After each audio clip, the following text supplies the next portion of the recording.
The morning Teresa Vallo traded her grandmother's wedding ring and the last good camera she owned for the deed to a broken-down cattle ranch in the high desert of New Mexico, she did not think of it as a desperate act. She thought of it as the only act left available to her. There had been a time when she would have weighed such a decision carefully, slept on it, consulted someone, maybe written a list of pros and cons in the spiral notebook she used to keep on the kitchen table before she no longer had a kitchen table. That version of herself had belonged to a different life, one with health insurance and a consistent address, and a daughter who had not yet started wearing the same pair of socks 3 days in a row because the laundromat was $4 she did not always have. That life had ended without a single dramatic moment. It had ended in the way most hard things ended, gradually, and then completely. First the job when the company folded. Then the apartment when 3 months passed, and the savings had been eaten through by groceries, and the electric bill, and the copay for Maya's ear infection. Then the car, repossessed quietly on a Tuesday morning while Teresa was inside a dollar store trying to decide between 2 different sizes of dish soap. After the car came the shelter, and after the shelter came the motel room she shared with Maya and another woman named Linda, who cried very quietly after midnight, which Teresa pretended not to hear because privacy was the last kindness people in that situation could offer one another. She had been in that motel room for 2 months when she heard about the ranch.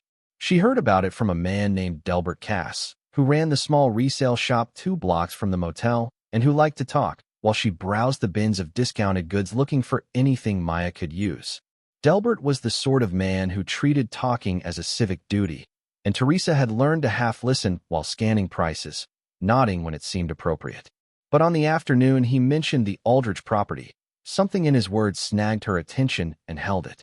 He said it the way people mentioned things they considered beneath comment. Old Aldridge Place has been sitting empty going on 6 years now. Widow passed, no family stepped forward, whole situation got tangled up in county proceedings. Finally went to auction last spring, and nobody bid. Place is practically being given away. Tax debt. Nobody wants it.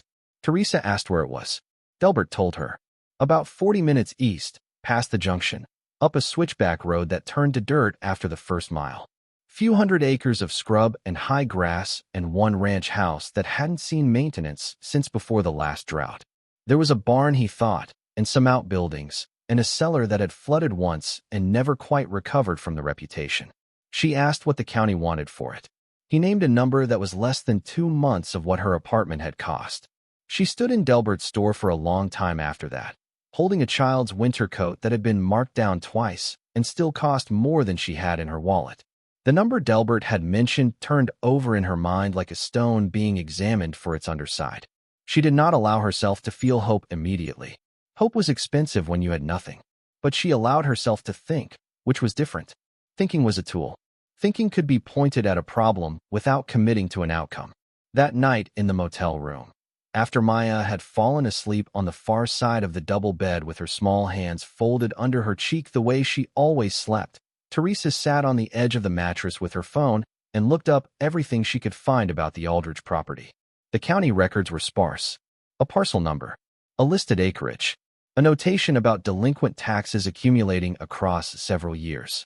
There was a photograph attached to one document, taken from a distance, showing a low structure against a pale sky with the mountains behind it. The house looked tired.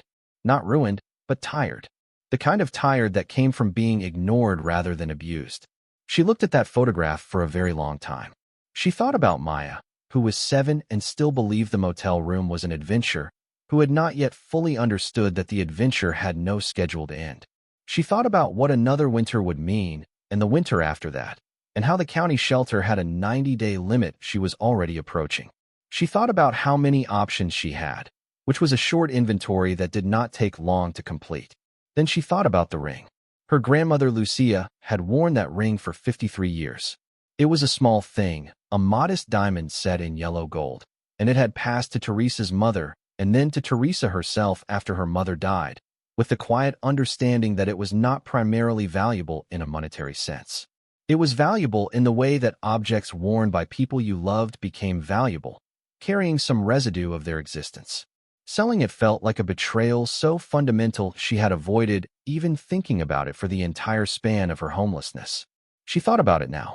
She thought about the camera too, a mirrorless digital body she had bought secondhand when she was still working, back when she had entertained ideas about freelance photography and a different kind of future. She had kept it through everything, telling herself it represented possibility, that it might one day represent income. Sitting in the motel room with $40 to her name and an expiring shelter clock, she understood that the camera was no longer possibility. It was currency. She calculated in her head. The ring would bring something. The camera would bring something. Together they might reach the number Delbert had mentioned, or close enough that she could negotiate. She did not sleep well that night. But she did sleep, which meant some part of her had already decided. The county offices opened at 8 in the morning.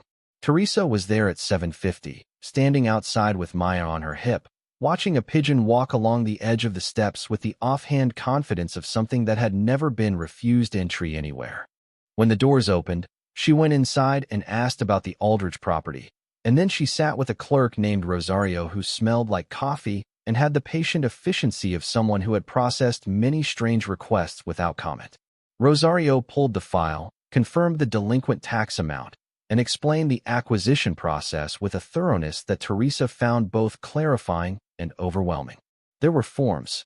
There were fees on top of the taxes. There was a timeline for transfer of deed. There was a required inspection, which Rosario said with a slight pause that suggested the inspection had not historically produced encouraging results. Teresa asked if the amount was negotiable.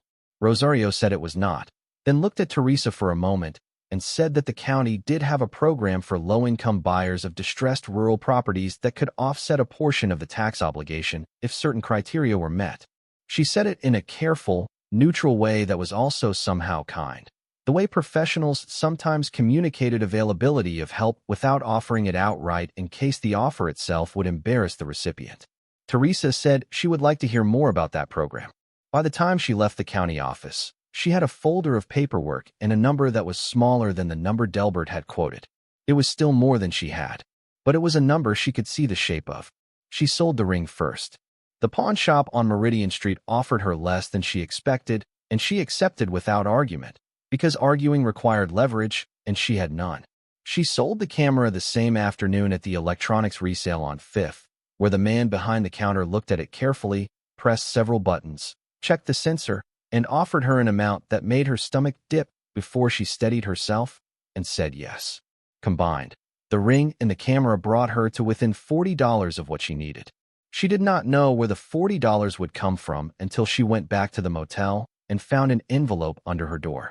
Inside was two $20 bills and a note in Linda's handwriting that said only, "I heard you talking on the phone last night through the wall. I think you should try." Teresa stood in the doorway holding that note for a very long time. She submitted the paperwork the next morning. The deed transfer took 3 weeks, during which she continued to exist in the motel room with Maya, stretching groceries and explaining to her daughter that they were waiting for a surprise, which was technically true. Maya accepted this with the flexibility of children who had learned that adult timelines were approximate. She spent the waiting period drawing horses in the margins of a coloring book Delbert had given her, horses with elaborate manes and careful eyes, horses that lived in large open fields. The day the deed was official, Teresa drove east with Delbert's truck, which he had lent without being asked and without making her feel the debt of it. Maya sat in the passenger seat with the coloring book on her lap and her nose against the window, watching the landscape change as the town gave way to flatter, bigger country. The sky out here was immense in the way that sky in cities never managed. It pressed down and also lifted, a paradox Teresa felt in her chest like a held breath. The switchback road appeared where Delbert had said it would.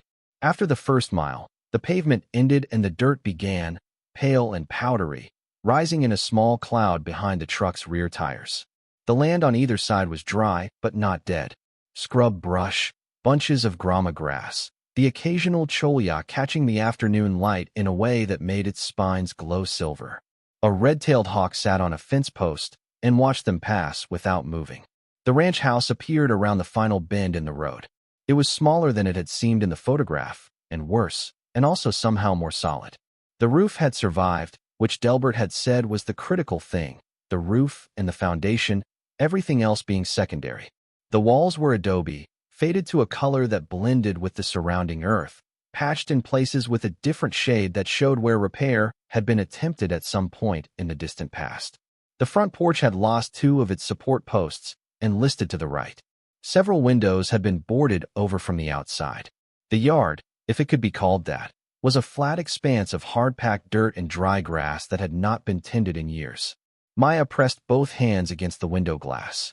She said, "Is this ours?" Teresa said, "Yes." Maya said, "It needs some work." Teresa laughed, a real laugh, the kind that came up without permission, and the laugh made Maya laugh too. And for a moment the two of them sat in the truck laughing at the enormous ruined thing that was now somehow legally theirs, and it was the best moment Teresa had experienced in longer than she could easily calculate. They went inside. The interior was dim, dusty, and cold in the particular way of buildings that had not held warmth in years. Leaves had blown in under the front door and collected in the corner of the main room. The kitchen cabinets stood open and empty. The floor was original wood, warped in places but intact, and it creaked underfoot with the voice of something very old being reminded it was still expected to function. There were 3 rooms beyond the main space. A bathroom with a clawfoot tub that was stained but whole. A bedroom with a closet whose door hung from one hinge. And a smaller room that might have been a child's room once, its walls still bearing the ghost of a painted mural, animals and clouds, faded beyond recognition but stubbornly present. Maya claimed that room immediately. Teresa did not argue. She walked through the house twice, touching walls, testing floors, looking up at ceilings for water stains that would indicate a compromised roof. The damage was real but manageable, cosmetic in most places. The bones of the structure were sound. She could see how the house had been built to last and had simply been left to drift instead. The property itself she did not fully explore that first day. There was too much to assess inside, and the light was already thinning toward evening. But she walked the nearest perimeter, noting the barn 50 yards from the house, its large sliding doors rusted half open and immovable. Several outbuildings in various stages of deterioration. A water tank on a raised platform that would need inspection. Fencing that had mostly failed along the east side, but held along the west. And the cellar. She noticed the cellar door that first evening almost by accident, nearly walking over it in the dimming light. It was set into the ground behind and to the left of the main house, its horizontal wooden doors flush with the earth, their handles thick iron rings gone orange with rust. A chain had been threaded through both rings and secured with a padlock, though the chain itself was so corroded that the security it offered was more symbolic than practical. The wood of the doors was dark and dense, old-growth timber that had weathered hard and contracted into something almost stone-like. She stood above it for a moment in the cooling air. Something about the way it sat in the ground felt heavy. Not threatening, but substantial, like a held breath. She catalogued it mentally alongside everything else that needed addressing and went back inside to start the camping lantern and make dinner for Maya from the provisions Delbert had packed in a box in the truck bed. That night, lying on a sleeping bag on the warped kitchen floor while Maya slept in the small bedroom on a cot they had brought, Teresa listened to the ranch breathe. Buildings had sounds when they were quiet, creaks and settlings, the tick of wood contracting in the night cold, the muted percussion of something brushing the outside wall. The sounds were not frightening. They were the sounds of a place accommodating its own existence. She had heard silence that was worse. The silence of the motel room had been the silence of temporary things. This was different. This was the silence of something permanent, something that had been here before her and would require her to meet it on its own terms. She thought about what she had given up to be here and decided she was not going to think about that tonight. She thought instead about what could be built from where she was standing. She had a roof over her daughter's head. She had land. She had water if the well was sound, and she would find out in the morning. She had time, and she had whatever was inside her that had kept her moving through everything that had tried to stop her. It was enough to start. The first weeks were physical in a way that surprised her. She had not been soft before the homelessness, but the months of sedentary waiting, of moving only when the requirements of survival demanded it, had changed her body's relationship to effort. Now she was lifting, hauling, clearing, patching. She worked with the focused intensity of someone who understood that progress was the only currency available to her, and that wasting a day was something she could not afford. She fixed the porch posts first, because the porch determined the impression of everything else, and because Maya had begun treating the tilted boards as a game, walking along the lowest point and laughing when they flexed. Teresa had grown up watching her father do basic carpentry, and the knowledge was still in her hands, imprecise but functional. She measured, cut, and braced. By the third day, the porch was level. Maya walked across it in a straight line to test it and pronounced it satisfactory. The well was good. She had it tested by a man from the county extension office who drove out at no charge and told her the water table in this area had been consistent for decades. The pump needed a new pressure tank and some electrical work, both of which cost money she did not freely have, but she had found, upon a more thorough inspection of the barn, 3 items of potential value. A set of old ranch equipment, worn but functional, that a neighboring property owner paid her a fair price for after she posted a photograph online. A collection of wire forms that turned out to be a style of livestock fencing no longer manufactured, which a dealer in agricultural antiques offered her enough for to cover the pump repair and 2 months of propane. And a box of old paperwork in the barn's tack room that she had not yet fully gone through, because it was dense and mostly handwritten, and she had not yet found the hours to sit with it. She called no one about her situation. Her aunt in Phoenix had made clear during the worst of it that she had limited capacity for Teresa's problems, a limitation she had communicated with the specific cruelty of people who dressed their withdrawal in the language of boundaries. Her friends from before, such as they were, had drifted off the way people drifted when someone's difficulty became inconvenient to witness. She did not blame them in any active way. She simply noted their absence and moved forward without them, because forward was the only direction available. She had found a part-time job at a feed supply store in town, 3 mornings a week, which covered food and minimal expenses. Maya was enrolled at the elementary school in town, a 20-minute drive on the dirt road and then the highway, and had immediately and thoroughly embedded herself in the social ecosystem of 2nd grade with the adaptability children demonstrated when adults stopped projecting their own anxieties onto them. The neighbors did not come to welcome her. She had heard there were 2 neighboring properties within a reasonable distance. One to the north, the Meeker family, who ran actual cattle and had done so for 40 years and regarded the Aldridge place with the mild contempt that experienced ranchers reserved for properties that had been allowed to fail. One to the east, a man named Carroll Price who was semi-retired and raised goats and had an opinion about everything within 10 miles of his fence line. Price came first. He drove up her dirt road in a truck that cost more than her entire property and stepped out with the comfortable authority of a man who had never needed permission to go anywhere. He walked the perimeter of her front yard without being invited in and told her she had bought a problem. He said the word problem the way people said it when they meant mistake and did not want to be impolite enough to use the correct word. She thanked him for stopping by. He said the cellar had flooded twice in his memory, and the second time it had taken months to deal with whatever had gotten into it. He said nobody in the county really knew what old Aldridge had kept down there, and that the general understanding was that it was better not to know. She asked why. He said Aldridge had been a private man, private in a way that gave people pause. Said there had been stories over the years, nothing specific, nothing she should take too seriously, but stories about what went on at the far edge of the property after dark, and about the cellar specifically, which Aldridge had padlocked and refused to discuss even with the county inspector who had asked about it directly during a property assessment some years back. Teresa thanked him again. He said she had made a bad investment and that if she needed to sell quick, he knew someone who might take it off her hands at a modest price, mostly out of charity. She said she would keep that in mind. He drove away. The Meeker family did not come at all, which was its own form of communication. Her co-workers at the feed store were less actively discouraging, but occupied the same general territory of politely expressed doubt. The woman who managed the register, a laconic woman named Greta who had lived in the county her whole life, told Teresa on her 2nd week that the Aldridge place had a reputation, and that reputation was the kind that outlasted the people who had started it. Teresa asked what kind of reputation. Greta said she was not superstitious and did not go in for that sort of thing.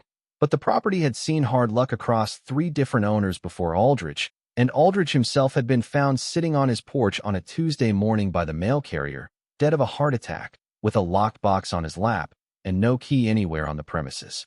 The box had been taken to the county, opened eventually, and found to contain nothing but old photographs that nobody could identify. Teresa filed this away. She did not find the stories frightening. She found them interesting in the way that any accumulated mystery was interesting, which is to say she found herself wanting to understand them rather than avoid them. She had spent months being told her situation was impossible, and she had built a life in the ruins of it. Reputation did not intimidate her. Reality was what required attention. She opened the cellar on a Saturday in late October, 3 weeks after she had arrived. She had not planned it for a Saturday specifically. She had planned it for a morning when Maya was at a classmate's birthday party in town, and Teresa had 4 hours in which no one needed anything from her. She gathered what she needed: the camping lantern, a flashlight, a box of heavy rubber gloves from the barn, a pry bar, her phone for photographs, and a bottle of water.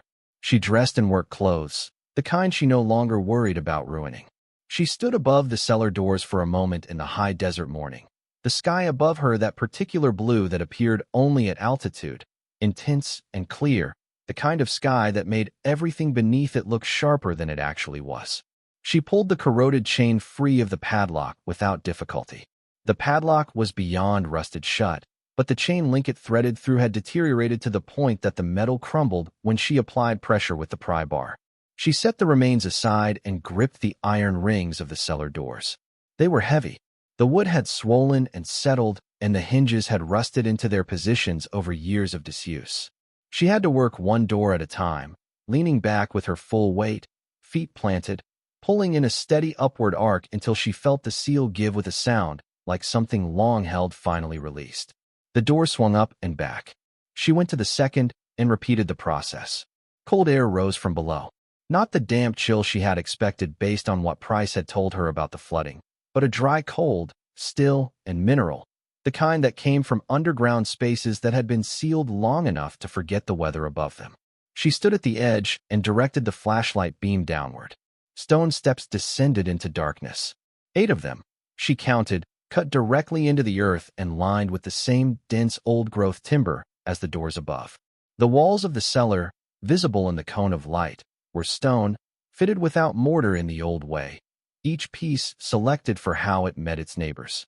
The floor below was packed earth, hard as concrete from years of pressure and cold. She stood there for a moment, breathing the risen air. There was a smell to it that she could not immediately identify. Not rot, not mildew, something older and stranger, like the inside of a very old book or the air inside a church that had been closed for generations. A smell that was the accumulated product of time and stillness and the particular chemistry of sealed space. She descended the steps with care, testing each one. The timber held, dense and unyielding. At the bottom, she stood on the packed earth floor and raised the lantern. The cellar was larger than she had expected. It extended well beyond the footprint she would have estimated from outside, running back under the house, and then, she thought, beyond it, further than the house's foundation should have allowed. The ceiling was low, perhaps 6 feet, supported at intervals by timber posts that had been set with the same care as the walls. Shelving lined 2 walls, heavy plank shelves with iron brackets, empty now except for old glass jars with their contents long since gone to dust or evaporation. The glass had the faint bluish tint of very old manufacturing. She moved deeper, sweeping the lantern from side to side. The flooding that Price had mentioned had left its evidence in a water line marked in mineral deposit along the stone walls, running about 3 feet up from the floor. Below the line, the stone was paler, slightly crystalline. Above it, the stone was darker, its surface textured by time and weather. She noted the line's height, did the mental math, and understood that a flood reaching that level would have been serious. Whatever had been stored down here at that height would have been destroyed. But whatever had been stored above that line would not. She turned her attention to the back of the cellar, the portion that extended beyond what she would have predicted. Here the shelving gave way to something different. Against the far wall, almost invisible in the lantern's reach, stood a wooden structure that was not shelving and not furniture. It was a partition, floor to ceiling, rough-hewn but deliberate, fitted tightly against the stone walls on either side. It divided the cellar into 2 portions, the portion she was standing in and whatever lay behind it. There was a door in the partition. It was small, barely 5 feet tall and narrow enough that she would need to turn sideways to enter. The wood was different from the shelving, denser, darker, fitted with iron hardware that had not rusted to the same degree as everything else down here. The hinges were functional. There was a latch, a simple bar latch, not a lock. She stood before the door for a long moment. The cold pressed in around her. Somewhere above and to the right, she heard the house settle, a tick of timber, the familiar voice of the structure adjusting to the morning temperature. The cellar had its own acoustics, its own particular silence, absorbing sound rather than reflecting it. She thought about Price standing in her yard telling her this cellar had a reputation. She thought about Greta at the register telling her the property had seen hard luck. She thought about the sealed box in Aldridge's lap and the photographs nobody could identify. She lifted the bar latch and opened the door. The space beyond was not large, perhaps 12 feet by 15. The ceiling was the same low timber as the outer room. But everything else was different, and she understood the difference in the first seconds of standing in the doorway, before her mind had finished processing what she was seeing. It was dry, not merely drier than the outer cellar, but specifically, deliberately dry, in a way that suggested the space had been designed and maintained to exclude moisture as a primary function. The walls were lined not with stone, but with a secondary layer of material she could not immediately identify in the lantern light. Something pale and smooth and fitted tightly against the native stone behind it. The floor had been sealed. She bent and pressed her fingers against it, some kind of resin over the packed earth, creating a surface that gave nothing to moisture. The ceiling had been similarly treated, its underside sealed against condensation. And on the shelving that lined 3 walls of this inner space, behind the partition, below the water line that had reached 3 feet up in the outer cellar, preserved in the specifically engineered dryness of a sealed room inside a room, were objects. She raised the lantern. Her first thought was that she was looking at art. Her second thought was that she did not understand enough to know what she was looking at. Her third thought came slowly, rising through the other two like something surfacing from depth. The shapes were familiar. The materials were familiar. She had been poor for long enough to know what ordinary things looked like, and she had been alive long enough to have seen the other kind in photographs and in the locked cases of shops she had walked past without entering. She stood in the doorway of the inner room and breathed the sealed, mineral air of it, and looked at what Aldridge had kept below his land, below the waterline's reach, in a space no one was supposed to find. She looked for a long time before she moved.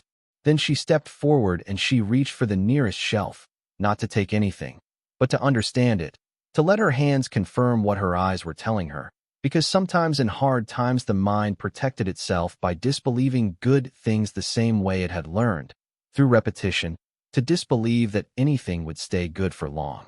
Her fingers touched the surface of the nearest object. She felt the specific resistance of the material, the weight of it when she lifted it slightly, the density that did not match the size. She set it down carefully. She turned around and sat on the floor of the inner room, her back against the partitioned doorway, the lantern between her feet, casting its warm light across everything around her. She sat there for a very long time, doing nothing, saying nothing, because there was no one to say anything to. Outside, the high desert morning continued without her. The hawk was probably still on its fence post. The sky was still that impossible blue. Maya was at a birthday party eating cake with children whose mothers had never sold their grandmothers rings to keep a roof over their heads. And Teresa Vallo was sitting on the sealed floor of a hidden room below a broken-down ranch that nobody had wanted, looking at what a private man had spent years protecting in darkness, below a water line, behind a door. She did not cry. She was past the point where relief came out as tears. It came out instead as a very specific and absolute stillness, the kind that arrived when a person who had been bracing for impact for so long finally understood that the impact was not coming, that they had, against reasonable expectation, arrived somewhere safe. She sat in that stillness for as long as it took. Then she stood up, brushed the dust from her work pants, and began to look more carefully at what she had found. The shelves held more than she had processed in those first overwhelming moments. She had seen the obvious things first, the way anyone confronted with an unexpected abundance noticed the most striking elements before the fuller picture assembled itself. Now, moving slowly along the walls of the inner room, she began to understand the scope of what Aldridge had kept here. The first shelf held flat objects, wrapped carefully in what appeared to be oilcloth, each package secured with cord that had darkened with age but held firm. She lifted one, feeling the weight of it, and unwrapped the cord with careful fingers. The oilcloth fell open, and she held up the lantern. A canvas, oil paint, darkened by age but clearly rendered, a landscape with mountains she did not recognize and a sky done in layers of color that even her untrained eye understood as something more than ordinary. She rewrapped it carefully and moved to the next. And the next. There were 7 canvases on that shelf alone, each wrapped with the same care, each a different subject, each clearly the product of a skilled hand from a period she could not precisely identify. She moved to the adjacent shelf, where the objects were harder, heavier, their surfaces reflecting the lantern light with a dull warmth that she recognized even before she touched them. She lifted one free from its resting place. It was small, fitting entirely in her cupped hands, and it was heavy in the way that the heaviest metals were heavy, disproportionate to their volume. She turned it in the light. It was stamped. There were markings on it she could not fully read in the dim space, but their general nature was clear enough. She had held enough inexpensive jewelry and enough cheap metalwork to know what this was not. She set it down and stood back. She thought about Aldridge, the private man, the locked box, the photographs nobody could identify. She thought about what kind of man spent years assembling things in secret and then died on his porch on a Tuesday morning without leaving a key. She thought about the water line on the outer cellar walls and understood then, with a clarity that was almost physical, the purpose of the inner room's sealed floor and walls and ceiling. The flooding had happened. Price had said it, twice in his memory. The outer cellar had been reached by water, but the inner room, the real room, had been designed to survive it. Aldridge had built a vault inside a cellar inside a ranch that nobody wanted, and he had built it to outlast everything, including his own presence on Earth. She photographed everything she could without disturbing anything. She moved around the room slowly, methodically, the way she imagined someone was supposed to move through something like this, though she had no training in it and no precedent in her own life for comparison. She photographed the wrapped canvases, the metal objects, the other things further along the shelves that she had not yet fully examined. She photographed the construction of the inner room itself, the sealed walls, the treated floor, the fitted ceiling, the difference in materials from the outer cellar. She spent 2 hours in the cellar before she came back up into the morning air. The sun had moved. She stood in the hard desert light blinking, the shift from the lantern's warm enclosed darkness to the immensity of the sky above her requiring a moment of adjustment. She closed the inner room. She closed the outer cellar doors.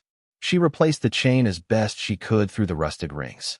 Then she walked back to the house and sat at the kitchen table, which was now a table she had found at a thrift sale, and sanded and sealed herself, and put her phone face down on the surface, and pressed both hands flat against the wood, and breathed. She needed to know what she had found.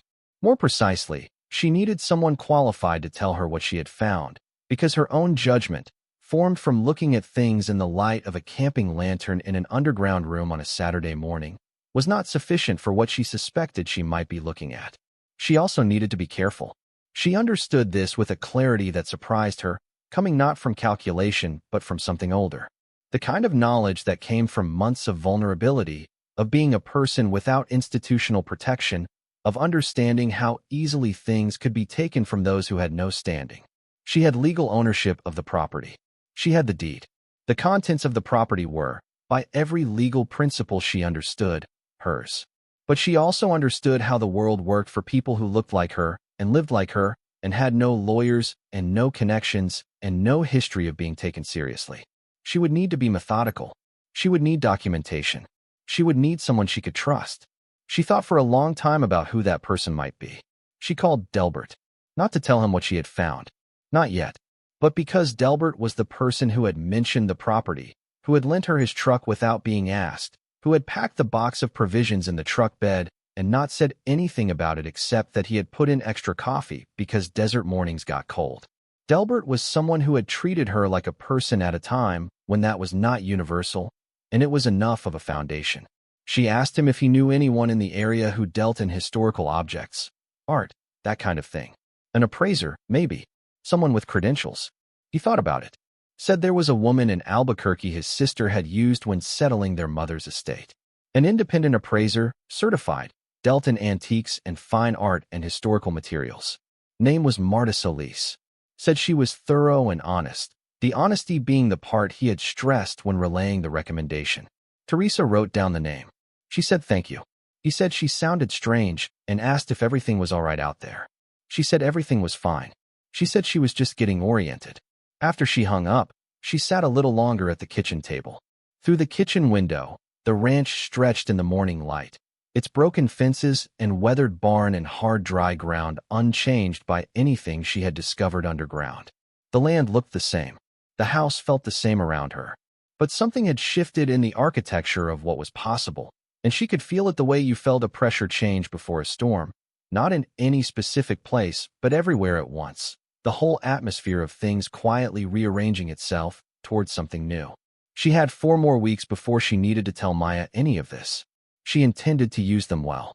She called the number Delbert gave her and left a message for Marta Solis that was carefully worded to convey professional seriousness without specificity. She said she had recently acquired a property and in the course of initial assessment had found what she believed might be items of potential historical and artistic value and was seeking a qualified appraiser to evaluate them. She said she preferred to discuss further details in person. She left her number and hung up. She went back outside and looked at the cellar doors and thought about what was below them, and then she went to the barn and started sorting through the box of paperwork she had found in the tack room, because if Aldridge had kept records anywhere, that was the most likely place, and if she was going to understand what was in that room, she needed to understand the man who had put it there. The papers in the box were a history of a private life recorded in fragments, receipts from businesses long closed, correspondence in an abbreviated hand she struggled to read, a ledger of ranch expenses stretching back to the 1960s, and at the bottom, beneath everything else, a folded document that was different from the rest in the quality of its paper and the formality of its presentation. She unfolded it carefully. It was a letter written to Aldridge in a formal hand, dated from a period 30 years earlier, referencing a transaction and a responsibility. The language was careful, legal in its precision, and referred to a collection that had been entrusted to Aldridge's keeping by a party whose name was designated only by initials. It described the collection's nature in terms so deliberately vague as to be almost meaningless unless you already knew what you were looking for. It referred to instructions for the collection's handling in the event of Aldridge's death, instructions that referenced a document that should have been filed with a specific attorney. Teresa read the letter 3 times.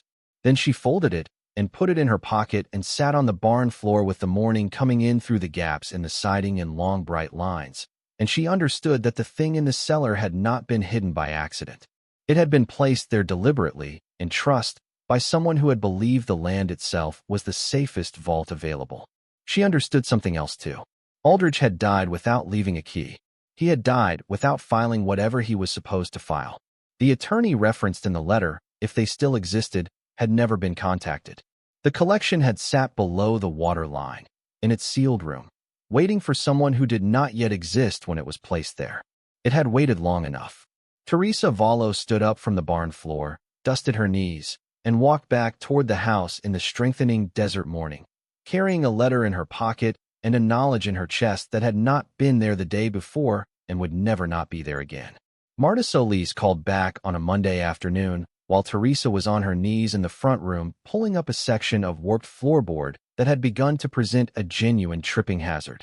She had the phone propped against her shoulder while she worked, which meant she was slightly out of breath and covered in wood dust when the call came through, and her first impression of the appraiser's voice was of someone accustomed to making judgments quickly and revising them slowly.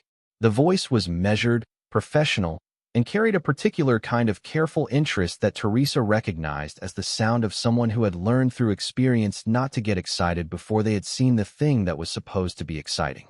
Teresa set down the pry bar and went to the porch to talk. She gave Marta what she had given her in the message, the basic frame without the specifics, a property acquisition, a discovery in the course of assessment, items she believed might be of historical and artistic significance. She said she had photographs, but preferred to share them in person. She said she needed someone with genuine credentials and genuine discretion. There was a brief silence. Marta said that discretion was a word people used when they were either doing something they were not supposed to be doing or protecting something they were afraid to lose prematurely. She said she needed to know which category applied before she committed to a trip of that distance. Teresa said neither. And then she said she would send 2 photographs, no context, and Marta could decide from those whether the drive was worth her time. She sent the photographs. One of the sealed inner room, taken from the doorway, showing the construction of the walls and the nature of the shelving without clearly revealing the objects on it. One close-up of a single metal object, taken at an angle that showed its weight and marking without making it fully legible. Marta called back in 11 minutes. She said she could be there Thursday. She arrived in a truck that was clean but not new, which Teresa noted as a good sign, the sign of someone whose professional standing did not require performance. She was a compact woman in her late 50s with close-cropped gray hair and the unhurried manner of someone who had long since stopped needing to prove anything to anyone. She wore practical clothes and carried a hard case of equipment and a second bag she did not open until they were inside. Teresa had told Maya there was a professional coming to look at some things she had found on the property. Maya had accepted this with the equanimity of a child who had stopped expecting ordinary days and had begun to find the extraordinary routine. She was in the small room with her horses when Marta arrived, and Teresa left her there. She took Marta to the cellar. She did not speak much on the way. She had found, in the days since the discovery, that words about it did not yet work. Every sentence she formed in her head sounded either too large or too small for what she was trying to describe. So she let the thing describe itself. She opened the outer cellar doors and descended the steps and opened the inner room and stood aside to let Marta enter first with her own flashlight, which was larger and more powerful than Teresa's had been. The light filled the inner room and Marta stood in the center of it and was quiet for a long time. She moved to the first shelf and stood before it without touching anything, directing the beam across each object in sequence, pausing, moving on, pausing again. Her breathing was steady and gave nothing away. She made no sounds of surprise or recognition. She moved around the room as Teresa had moved around it, slowly and with a deliberateness that suggested she was conducting an inventory in her mind before she committed to any external response. When she had gone around the entire room, she stood in the center again and turned to face Teresa. She said, "How long have you owned this property?" Teresa said, 6 weeks. Marta said, "And before you, the previous owner was Aldridge." "Howard Aldridge?" Teresa said yes, and that she had found a letter in the barn that she had brought with her, and she took the folded document from her jacket pocket and handed it across. Marta read the letter. Once, then again, then she looked up. She said, "I need to make some calls before I can tell you anything definitive. I also need to spend several hours down here with proper equipment. And I need you to understand that what I'm about to tell you very preliminarily, before any of that, is not an appraisal. It's an observation, a first impression from someone who has spent 30 years looking at things like this. Can you work with that?" Teresa said yes. Marta said, "What you have in this room is a private collection of extraordinary scope assembled by someone with serious knowledge and serious access to sources that most collectors never encounter. The canvases I can see from here include what I believe to be at least 2 works that have been listed as unlocated for decades. I recognize the hand. I recognize the period.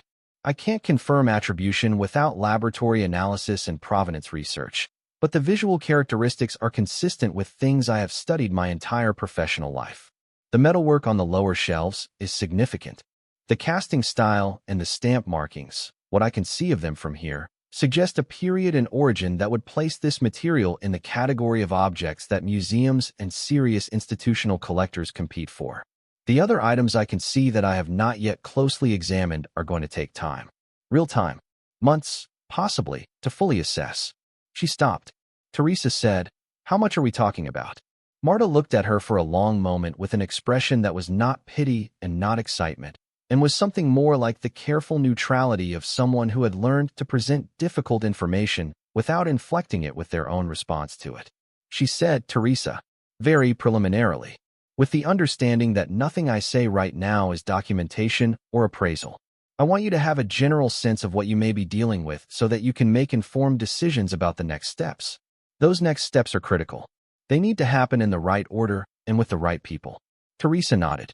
Marta said, "If the attributions I suspect are accurate, if the provenance can be established, if the metalwork is what it appears to be, you are looking at a collection whose value is not in the range that most people encounter in their lifetimes. I want to be responsible with that statement.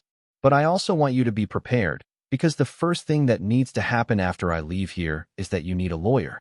She paused. She said, "A very good one." Teresa stood in the sealed, dry air of the inner room with the lantern light warm around her and Marta Solis looking at her with 30 years of professional experience behind the look, and she felt the floor of her life rearrange itself in a way that was entirely unlike what she would have expected from such a moment. She did not feel joy exactly. She felt something colder and more structural. The sensation of a load-bearing wall being revealed where you had not known there was one. The recognition that the thing you had been leaning into for support was actually capable of holding the weight. She said, "How do I find a very good lawyer out here?" Marta said, "You don't. I'll give you a name in Albuquerque. He handles estate and property law and has dealt with discovered collections before. He's not cheap, but given what you're looking at, he will take this on a contingency arrangement because he will recognize immediately what he's looking at. His name is David Enriquez. Tell him I sent you." She took a business card from the second bag and wrote a number on the back. She said, "Before I do anything else, before I bring equipment out here and begin the documentation process, I need to ask you something, and I need you to answer me honestly." Teresa said, "All right." Marta said, "Is there anyone else who knows about this room?" Teresa thought about the question with the care it deserved. She thought about Price in her yard and his talk about the seller's reputation. She thought about Greta at the register. She thought about Delbert, who had given her Marta's name, but to whom she had said nothing specific. She said, "No, not about the room." Marta nodded. She said, "Keep it that way for now. Not forever, but for now, until you have legal counsel and documentation in place. The moment this becomes known without those protections in place, you become vulnerable to challenges you are not currently equipped to handle." Teresa said she understood. Marta said, "I'm going to need to drive back to Albuquerque tonight and arrange equipment and return in 2 days. I'm going to need you to be available for the full day both days. I'm going to bill you for my time at my standard rate, which is not inexpensive, but I want you to understand that if this collection is what I believe it may be, my fee will be the least expensive thing you spend money on in the next year." She said it without emphasis, the way people stated facts they expected to be taken at face value. Teresa said she understood that too. They climbed back out of the cellar into the Thursday afternoon. The desert was golden in the pre-evening light, the shadows longer now, the hawk back on its fence post, or perhaps a different hawk, indistinguishable in the distance. Marta stood for a moment squinting in the brightness after the cellar's darkness. She said, "How did you end up with this property? If you don't mind my asking." Teresa told her, "Not everything. Enough." She said she had been in difficult circumstances and she had made a decision that most people around her had considered unwise, and she had come out here with her daughter and started from where they were. Marta listened without expression, and when Teresa finished, she was quiet for a moment. Then she said, "Aldridge had no family. No one to leave this to. No one who cared enough about the property to bid on it at auction. I've been in this business for 30 years. Things of value find their way to people capable of recognizing them. Sometimes the path is very long and strange, but it usually works out that way." She went to her truck and drove back toward the highway. Teresa stood in her dirt yard watching the dust settle after the truck, and then she turned and looked at the cellar doors, and then at the house, and then out at the property extending in every direction. The broken fences, and the barn, and the scrub, and the hard pale ground that asked nothing of anyone and gave back exactly what was brought to it. She called David Enriquez's office the next morning. The woman who answered said he was in a meeting and she would take a message. Teresa left her name and said Marta Solis had referred her, and she had a matter regarding a discovered collection on recently acquired property and needed counsel urgently.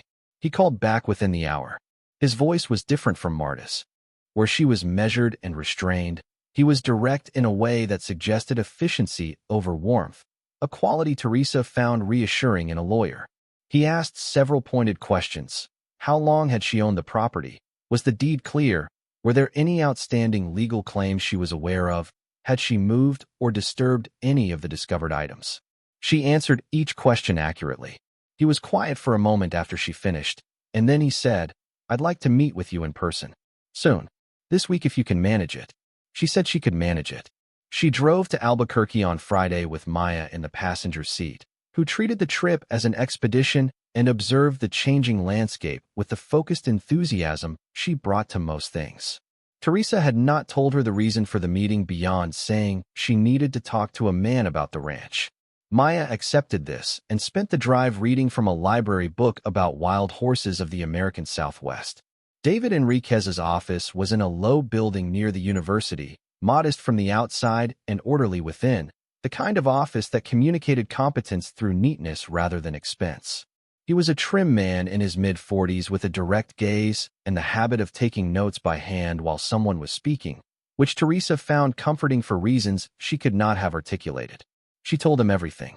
She had spent the days since Marta's visit organizing her account of it, putting the sequence into a clear order, separating what she knew from what she suspected and what she had been told from what she had observed herself. She showed him the photographs on her phone.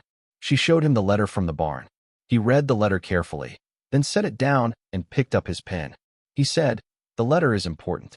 It establishes that Aldridge was in a custodial relationship with whoever assembled the collection. Not an ownership relationship, a custodial one. Do you understand the distinction?" She said she did not entirely. He said, "It means that Aldridge may not have owned the collection himself. He was keeping it on behalf of someone else, someone identified only by initials, under terms that were supposed to be formalized through legal documentation that was apparently never filed. The party who entrusted the collection to Aldridge, if they are living, may have claims. If they are not living, their estate may have claims. This is the first thing we need to understand before anything else." Teresa felt something cold move through her chest. He saw it and said, "I want to be clear. Your ownership of the property is not in question. The contents of the property, as part of the property, are yours under standard legal principles of acquisition. But if a prior party can establish a clear ownership claim predating your acquisition, the situation becomes more complex. The letter suggests that party may exist, or may have existed, and may have heirs." He paused. He said, however, "The letter also says the instructions for the collection's handling were to have been filed with a specific attorney. Those instructions were apparently not filed, or if they were, no claim has been initiated in the intervening decades. That's significant. The longer a claim goes uninitiated, the more difficult it becomes to establish. And Aldridge is dead and left no instructions. The property went to auction. You acquired it legally. Your position is defensible." He said the word defensible without warmth but with conviction, which was the appropriate way to say it. She said, "What do I do?" He said, "You do exactly what Marta told you to do. You don't discuss the collection publicly until we have a full legal strategy in place. You cooperate fully with the appraisal process. You allow me to research the initials in the letter and determine whether there is any living party with a potential claim. You document everything, every step, every person who enters the property, every object that is assessed. And you proceed carefully and deliberately in a situation that will try very hard to make you move fast." She said, "Why would it try to make me move fast?" He said, "Because once this becomes known, it will become known widely, and people whose instinct when large sums are involved is to move quickly and create pressure will appear in your life. Some will be legitimate parties with genuine interests. Others will not. Your best protection against all of them is patience and documentation." She said she could do patience. He said he believed her, and something in his tone suggested it was not a thing he said automatically to all clients. They arranged the terms of his representation, which were, as Marta had predicted, a contingency arrangement based on the eventual appraised value. With a modest retainer, she could manage from her feed store wages. She signed the agreement at his desk with Maya, sitting in the corner reading about wild horses and occasionally looking up to consider the room with the calm evaluation of a child deciding whether a new environment could be trusted. On the drive home, Maya asked if the man they had visited was nice. Teresa said she thought he was the right kind of person for what was needed, which was not quite the same as nice, but was more important. Maya considered this and said, "Is the ranch going to be okay?" Teresa said, "Yes, I think it is." Maya went back to her book. The highway stretched ahead in the afternoon light, the mountains to the west going purple in the early shadow, the sky still holding blue above them. Teresa drove with her hands steady on the wheel and let the landscape pass and did not allow herself to think forward yet, because forward was still uncertain and uncertain things required waiting. She was good at waiting. She had learned it in the motel room and sharpened it in the long weeks after, and now it was a skill she trusted. Marta returned on the following Monday with a colleague, a man named Torres who specialized in metalwork and materials analysis and who carried equipment that looked more scientific than anything Teresa had expected. They spent 2 full days in the cellar, coming up only to eat the sandwiches Teresa made and to brief her briefly on their progress before descending again. She did not go down with them. They needed to work without her in the space, and she had work of her own to occupy the days. She patched more of the fence line on the east side. She fixed the barn doors so they slid rather than stood frozen. She repaired the kitchen ceiling where a water stain suggested an old leak from the roof that had long since dried but left its mark. She worked physically and let the physical work do what it always did, which was move the mind's preoccupations to the background where they could be held without demanding constant engagement. At the end of the second day, Marta and Torres came up from the cellar in the low evening light and stood in the yard with Teresa and spoke to her with the considered directness that she had come to understand as their professional default. Torres spoke first. He said the metalwork was not what he had initially thought it might be. It was more. He said the objects on the lower shelves of the inner room included pieces he was prepared to attribute, pending laboratory confirmation of materials, to 3 distinct periods and origins. He said one group appeared to be pre-Columbian, the kind of material that existed in institutional collections globally and was subject to strict legal frameworks regarding provenance and repatriation, and he was going to need Teresa and her attorney to be very careful about how that category was handled. He said a second group appeared to be 18th century European, cast work of a quality consistent with documented court commissions of the period, the kind of material that appeared in major auction houses when it appeared at all. He said a third group he could not yet categorize and would require laboratory analysis before he committed to any characterization. He said all of this in the flat, informational tone of someone reporting findings without editorializing, and Teresa listened and took notes on the pad she had brought outside for exactly this purpose. Marta spoke next. She said the canvas works were going to be the most complex part of what she had found, because the complexity was not in their quality, which was apparent, but in their history. She said 2 of the canvases bore characteristics she was prepared to state, again pending full technical analysis, were consistent with works listed in multiple museum databases as unlocated. She said unlocated was the careful term used for works that had left documented records at one point and then disappeared from them, for reasons that range from private sale to wartime displacement to theft. She said the word theft carefully, without implication, in a way that made clear she was describing a category rather than a conclusion. She said, Teresa, I need you to understand something. The existence of this collection in this location raises questions that the appraisal process alone cannot answer. Some of those questions touch on history that is painful and complicated and that involves institutions and governments as well as private parties. Your attorney needs to know everything Torres and I have found. He needs to begin the provenance research in parallel with the technical analysis.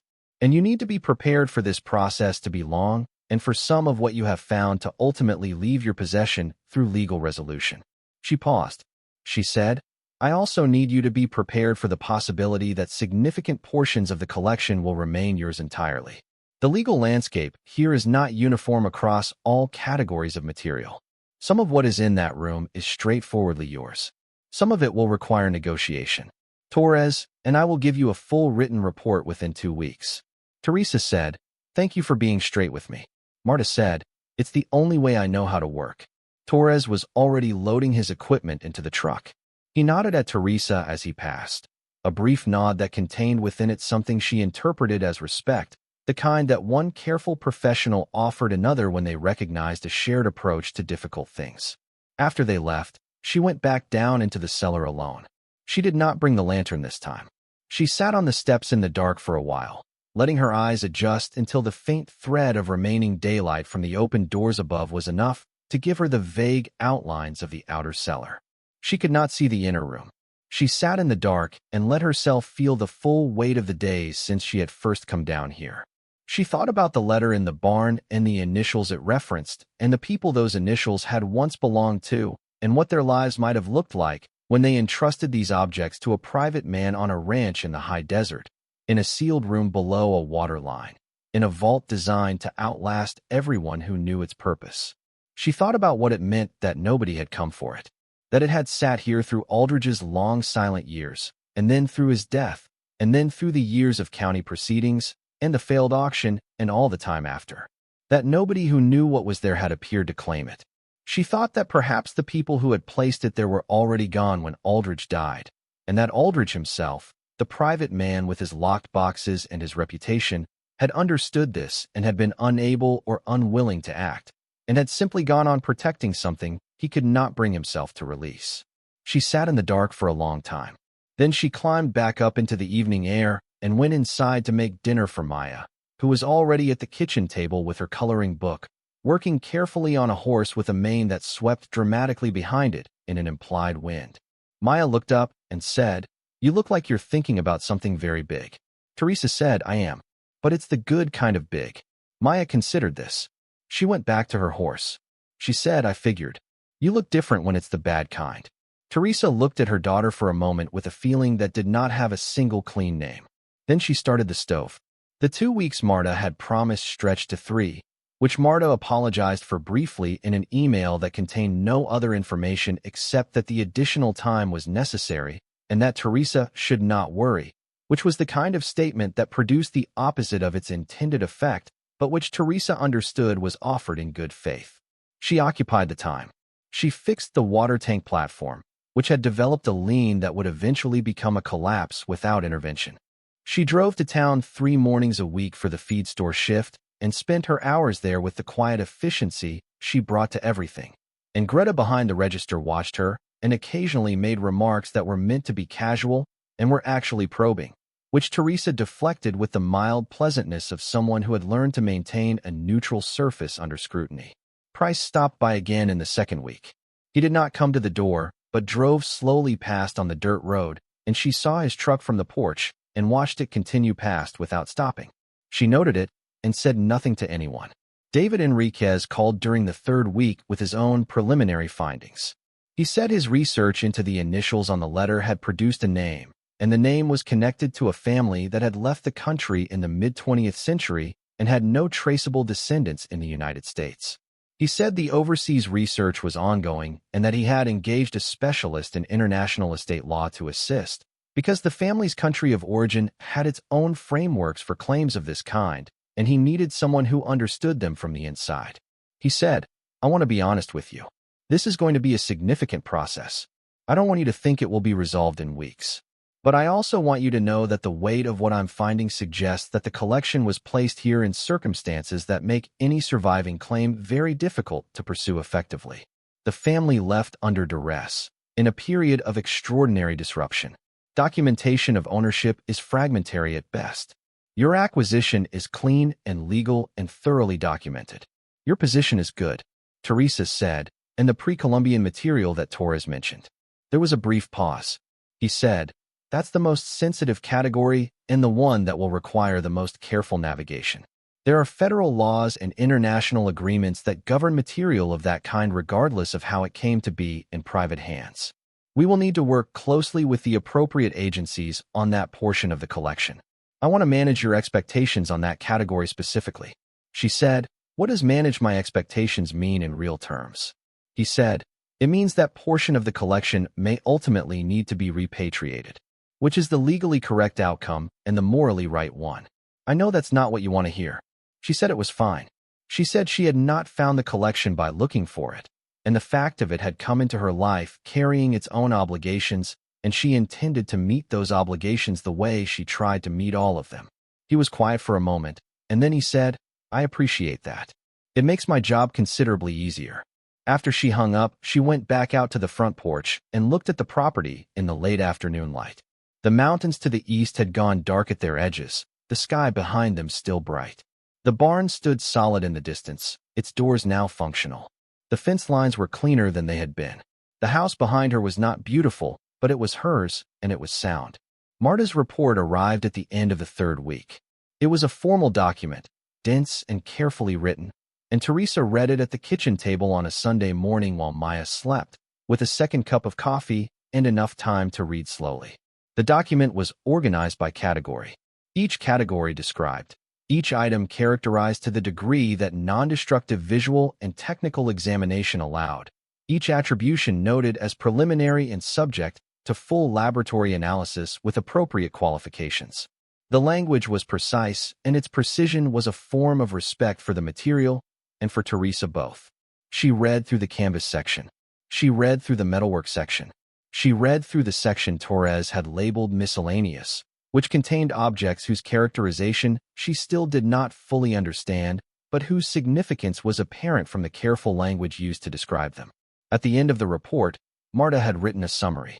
It was shorter than the sections preceding it and written in language slightly less formal, as though at the end of a professional document, she was permitting herself to speak more directly. It said, "The collection discovered at the Aldridge property represents one of the most significant finds of privately held art and historical material I have encountered in 30 years of appraisal practice. Its scope, condition, and the evident care with which it was assembled and preserved suggest the work of an individual or individuals with extraordinary knowledge and access. The full appraisal, pending laboratory analysis and provenance research, will require additional months to complete. However, I am prepared to state at this preliminary stage that the aggregate value of the collection, excluding the pre-Columbian material, which is subject to separate legal considerations, is comfortably in the range of $50 to $80 million, pending full technical confirmation of attributions. Some individual items, if attributed as I believe they will be, may substantially revise this figure upward. I say this not to create premature excitement, but to ensure that the property owner has an accurate picture of the magnitude of what she is responsible for, so that she may proceed with appropriate care." Teresa read that paragraph twice. Then she put the report face down on the table and drank the rest of her coffee, which had gone cold. She sat in the kitchen of the house she had bought with a grandmother's ring and a second-hand camera and $40 from a woman who heard her talking through a motel wall. She sat in the house that nobody had wanted, on land that everybody had called a mistake, above a cellar that had flooded and never recovered from the reputation, in the inner room of which a private man had kept someone else's secret for 30 years without telling a soul. She did not cry, and she did not whoop, and she did not do any of the things she might once have expected herself to do upon learning that she had stumbled into the kind of fortune that rewrote the conditions of a life. She sat very still and felt the weight of it settle. Not the weight of the money, which was real but abstract, a number on a page. The weight of the journey that had led to the kitchen table, the motel room, Maya's hands folded under her cheek in the dark, the ring on the pawn shop counter, Linda's envelope under the door, the drive east in Delbert's truck with the mountains growing in the windshield, the cellar doors rusted open in the morning air. All of it led here. Every step that had seemed like loss had been a step toward this kitchen table, and this report, and this cold coffee, and this immense, specific silence.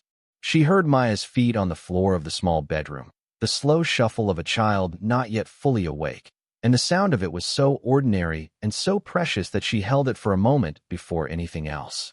Maya appeared in the kitchen doorway in her sleep clothes, hair in disorder, squinting against the morning light. She said, "What are you doing up so early?" Teresa said, "Reading." Maya looked at the report face down on the table and at Teresa's face and said, "Is it the good kind of big again?" Teresa said, "Maya, come here." Maya crossed the kitchen and Teresa pulled her close and held her, not dramatically, not with the intensity of someone who had been afraid, but with the steady warmth of someone who understood now that they were going to be all right, and that being all right was not a small thing. It was the largest thing available to a person. Maya said, into Teresa's shoulder, muffled and sleepy, "You're squishing me a little." Teresa loosened her hold slightly and kissed the top of Maya's head. She said, "We're going to be okay." Maya said, "I know. I kept telling you." Teresa laughed. The laugh came up the same way it had come up the first day they saw the house, real and unplanned, and belonging to a version of herself she had been afraid she had lost somewhere in the motel room, or the pawn shop, or the long gray months of before. She said, "You did. You absolutely did."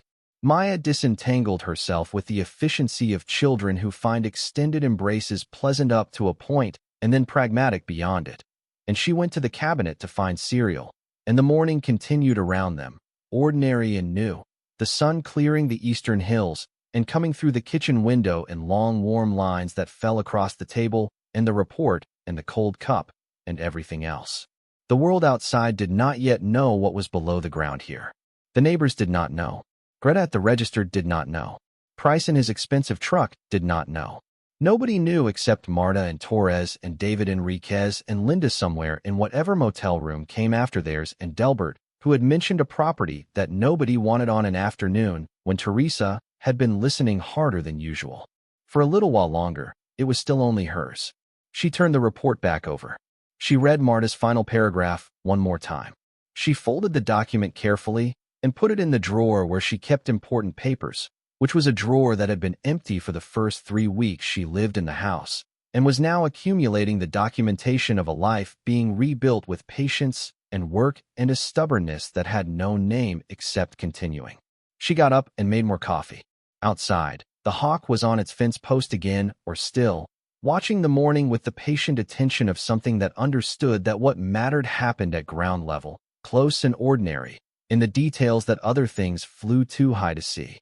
Teresa stood at the kitchen window and watched it for a moment. Then she turned away and got on with the day.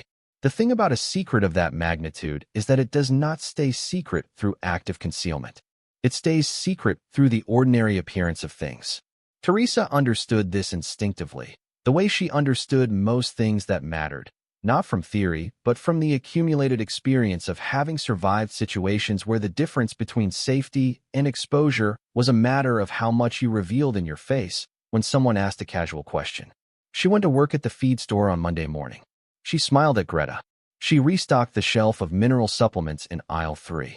She rang up a rancher who bought 50 pounds of alfalfa pellets and complained about the price of everything the way he did every week, and she agreed with him the way she did every week. And she drove home in the afternoon with the windows down and the desert air moving through the truck and said nothing to anyone.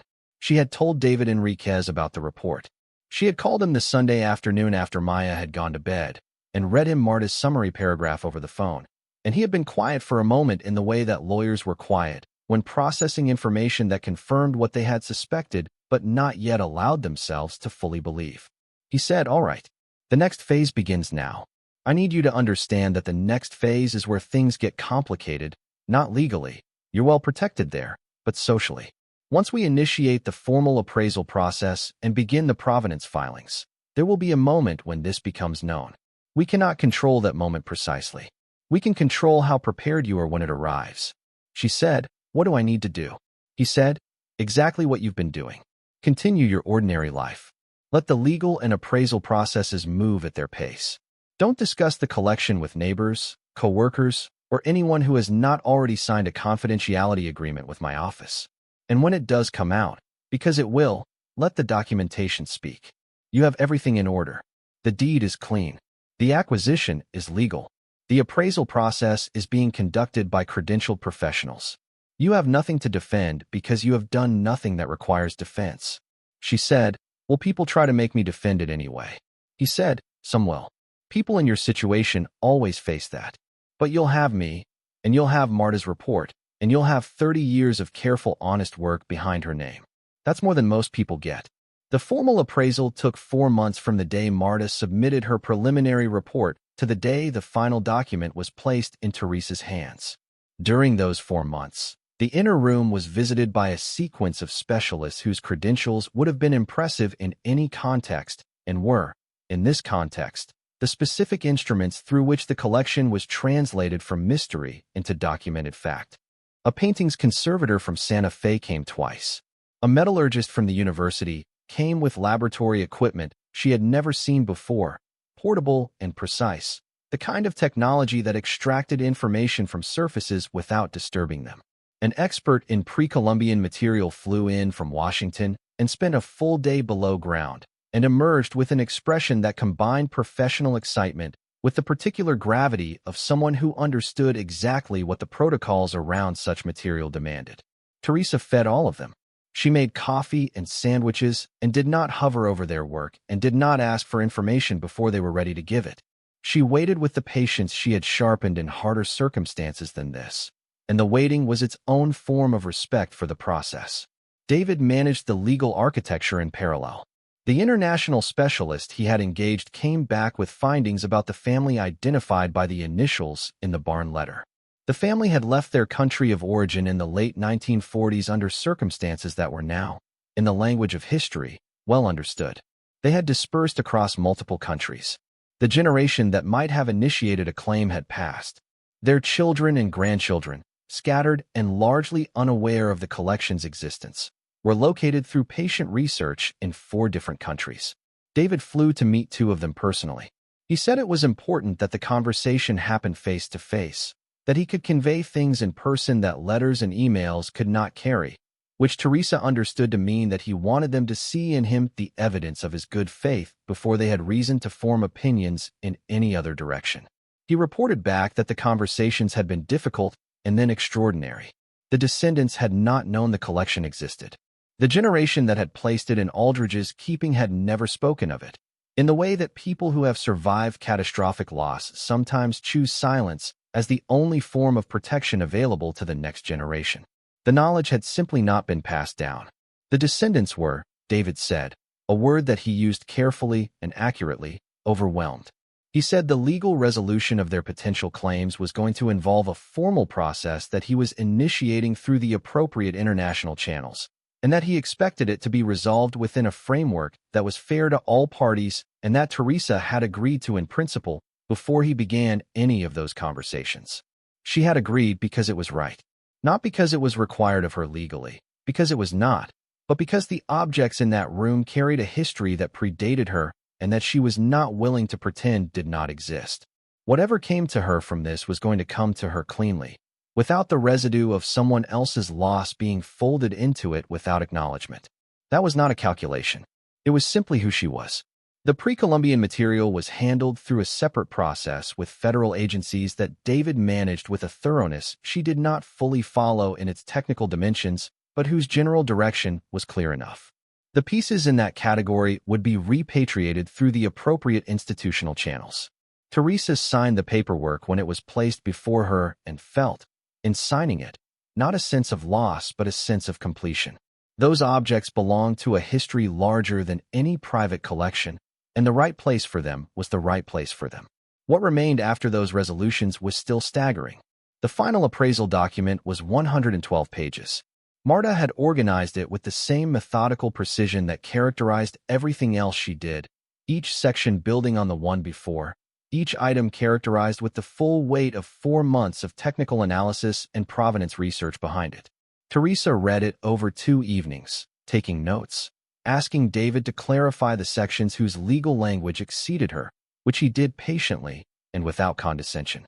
The total figure at the back of the document, the aggregate appraised value of the collection after the repatriation of the pre-Columbian material and pending the resolution of the family claims, was $63 million. $63 million in art and historical metalwork and objects of documented provenance, assembled by unknown hands, preserved by a private man named Howard Aldridge in a sealed room below a water line on a ranch in the high desert of New Mexico that nobody had wanted and that Teresa Vallo had bought with the last valuable things she owned and $40 from a woman who heard her talking through a motel room wall. She sat with that number for a long time. It did not feel real in the way that numbers at that scale rarely felt real, which is to say it was technically comprehensible and emotionally inert, a figure on a page that her mind could read but not yet inhabit. What felt real were the smaller things. The sealed floor of the inner room under her palm. The cold, dry air coming up when she opened the doors. The sound of Marta's flashlight sweeping the shelves in silence. The weight of the small metal object in her cupped hands. What felt real was the morning she had stood in her dirt yard after Marta drove away and looked at the cellar and the house and the property and understood that something had shifted in the architecture of what was possible. The number would become real gradually, she expected, the way large things always did. It would become real when it had consequences she could touch. She called Delbert first. She did not tell him the number. She told him that the assessment of the property had turned out better than expected, and that she wanted to thank him for mentioning it when he did, and for the truck and the provisions, and for being a person who treated other people decently without requiring a reason. He said he had not done anything that required thanks. She said he had, actually, and she hoped he understood she meant it. He was quiet for a moment, and then he said that he was glad things were working out, and that he hoped she and Maya were settling in all right out there. She said they were. She called Linda next. This required more effort because Linda had moved from the motel some months earlier and Teresa had only a phone number that she was not certain was still active. It was. Linda answered on the fourth ring with a voice that suggested she was in the middle of something and slightly out of breath. Teresa said, "This is Teresa, from the motel on Palmer Street." Linda was quiet for a second. She said, "I remember you. How's your little girl?" Teresa said Maya was good, was great actually, and asked how Linda was doing. Linda said she was managing. She said she had found a place, a room in a shared house, and was working cleaning offices in the evenings and looking for something better. She said it in the flat tone of someone describing a situation that was adequate and no more than adequate. Teresa said, "Linda, I'm going to send you something. I need you to send me your address." I know that might sound strange. Linda said, "Teresa, you don't have to." Teresa said, "I know. That's exactly why I'm going to." There was a pause, and then Linda gave her the address, and they talked for a few more minutes about ordinary things. And then Teresa said goodbye and sat at the kitchen table for a moment thinking about $40 and how far a small thing could travel when it was given at the right moment to the right person. It was David Enriquez who told her when the news was going to break. He called on a Thursday morning and said that one of the provenance filings had been accessed by a researcher at a university who had subsequently contacted a journalist, and that while nothing was published yet, the story was essentially in motion and she should expect it to appear within the week. He said, "I want to walk you through how I recommend you respond when you start getting calls. You don't have to speak to anyone. My office can handle all media inquiries. But I want you to be prepared for what the calls will feel like and what the people making them will say." She said, "What will they say?" He said, "They will say that this is an incredible story and that they just want to hear it in your own words and that they are on your side. Most of them will mean this. But the consequence of telling your story in a hurried conversation with someone who has a deadline and an editorial angle is that your story gets shaped by forces you did not invite. I'd rather you had time to decide how you want to be understood before that happens." She thought about this. She said, "What if I want to be understood simply? Just as someone who bought a piece of land and found what was in it and tried to do right by the history of it."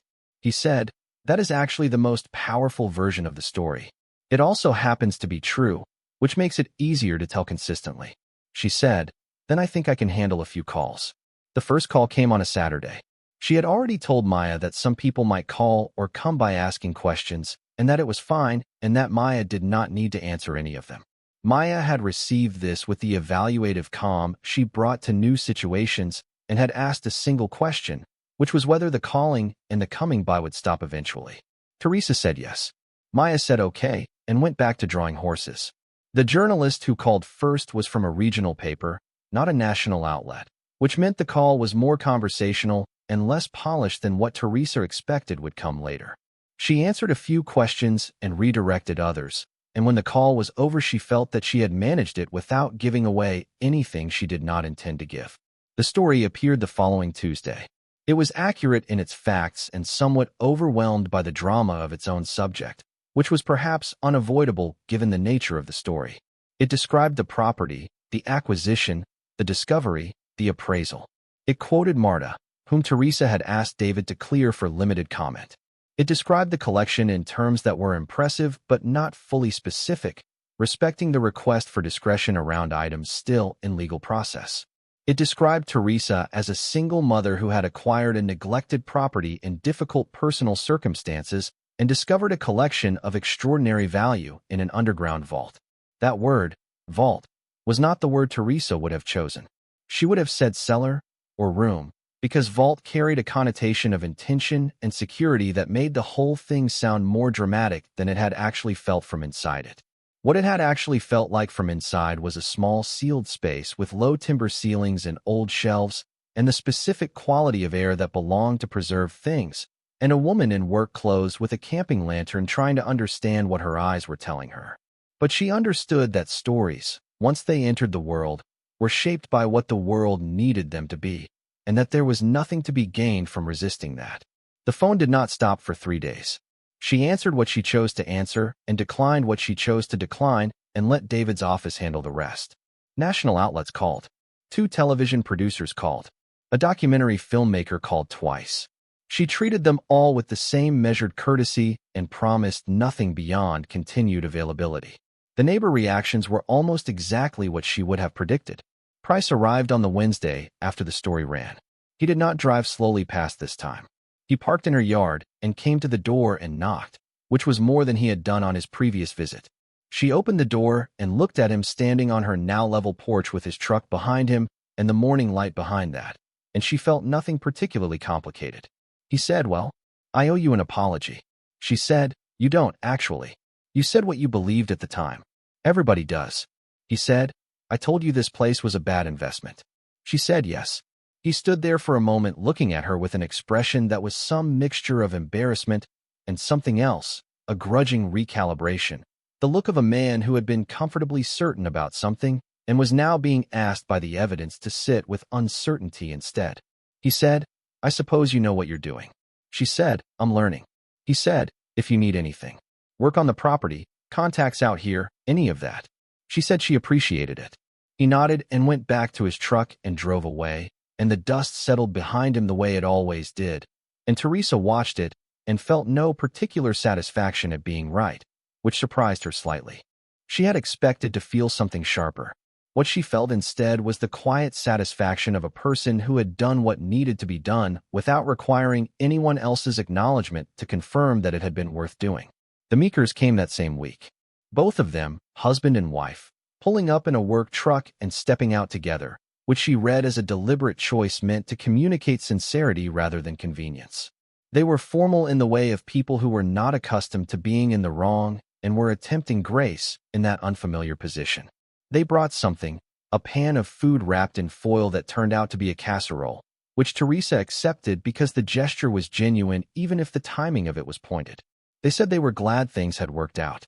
They said the land had surprised everyone. They said, carefully, that they had perhaps not been as welcoming as they could have been when she arrived, and that they were sorry for that. Teresa said she understood and that she held no grievance, and that she hoped they would be good neighbors going forward. Mrs. Meeker looked at her for a moment with the careful appraisal of a woman trying to determine whether the absence of performance was the performance, and then seemed to decide that it was simply what it was and allowed herself to relax slightly. They stayed for coffee. They talked about the land and the weather and the water table and the seasonal habits of the hawk population in the area, which Teresa found unexpectedly interesting. By the time they left, the morning had passed, and she had learned more about the surrounding property than she had in her previous months on the land, and the conversation had been, in its way, useful. Greta at the feed store said nothing when Teresa came in for her Thursday shift. She restocked the aisle and rang the register, and it was not until the end of the morning that Greta, ringing something up with her back slightly turned, said without preamble, "I heard what they found on your place." Teresa said, "Yes." Greta said, "I told you the place had a reputation." Teresa said, "You did." Greta said, "I just meant the land had a history. I didn't mean it was bad exactly." Teresa said, "I know." There was a pause while Greta finished the transaction. She said, "You're still coming in next week?" Teresa said she was, for now, and that she would give proper notice when that changed. Greta nodded. She said, "It's a good thing. What happened out there? For you and your girl?" Teresa said she thought so too. Greta went back to her register. That was the whole conversation, and it was enough.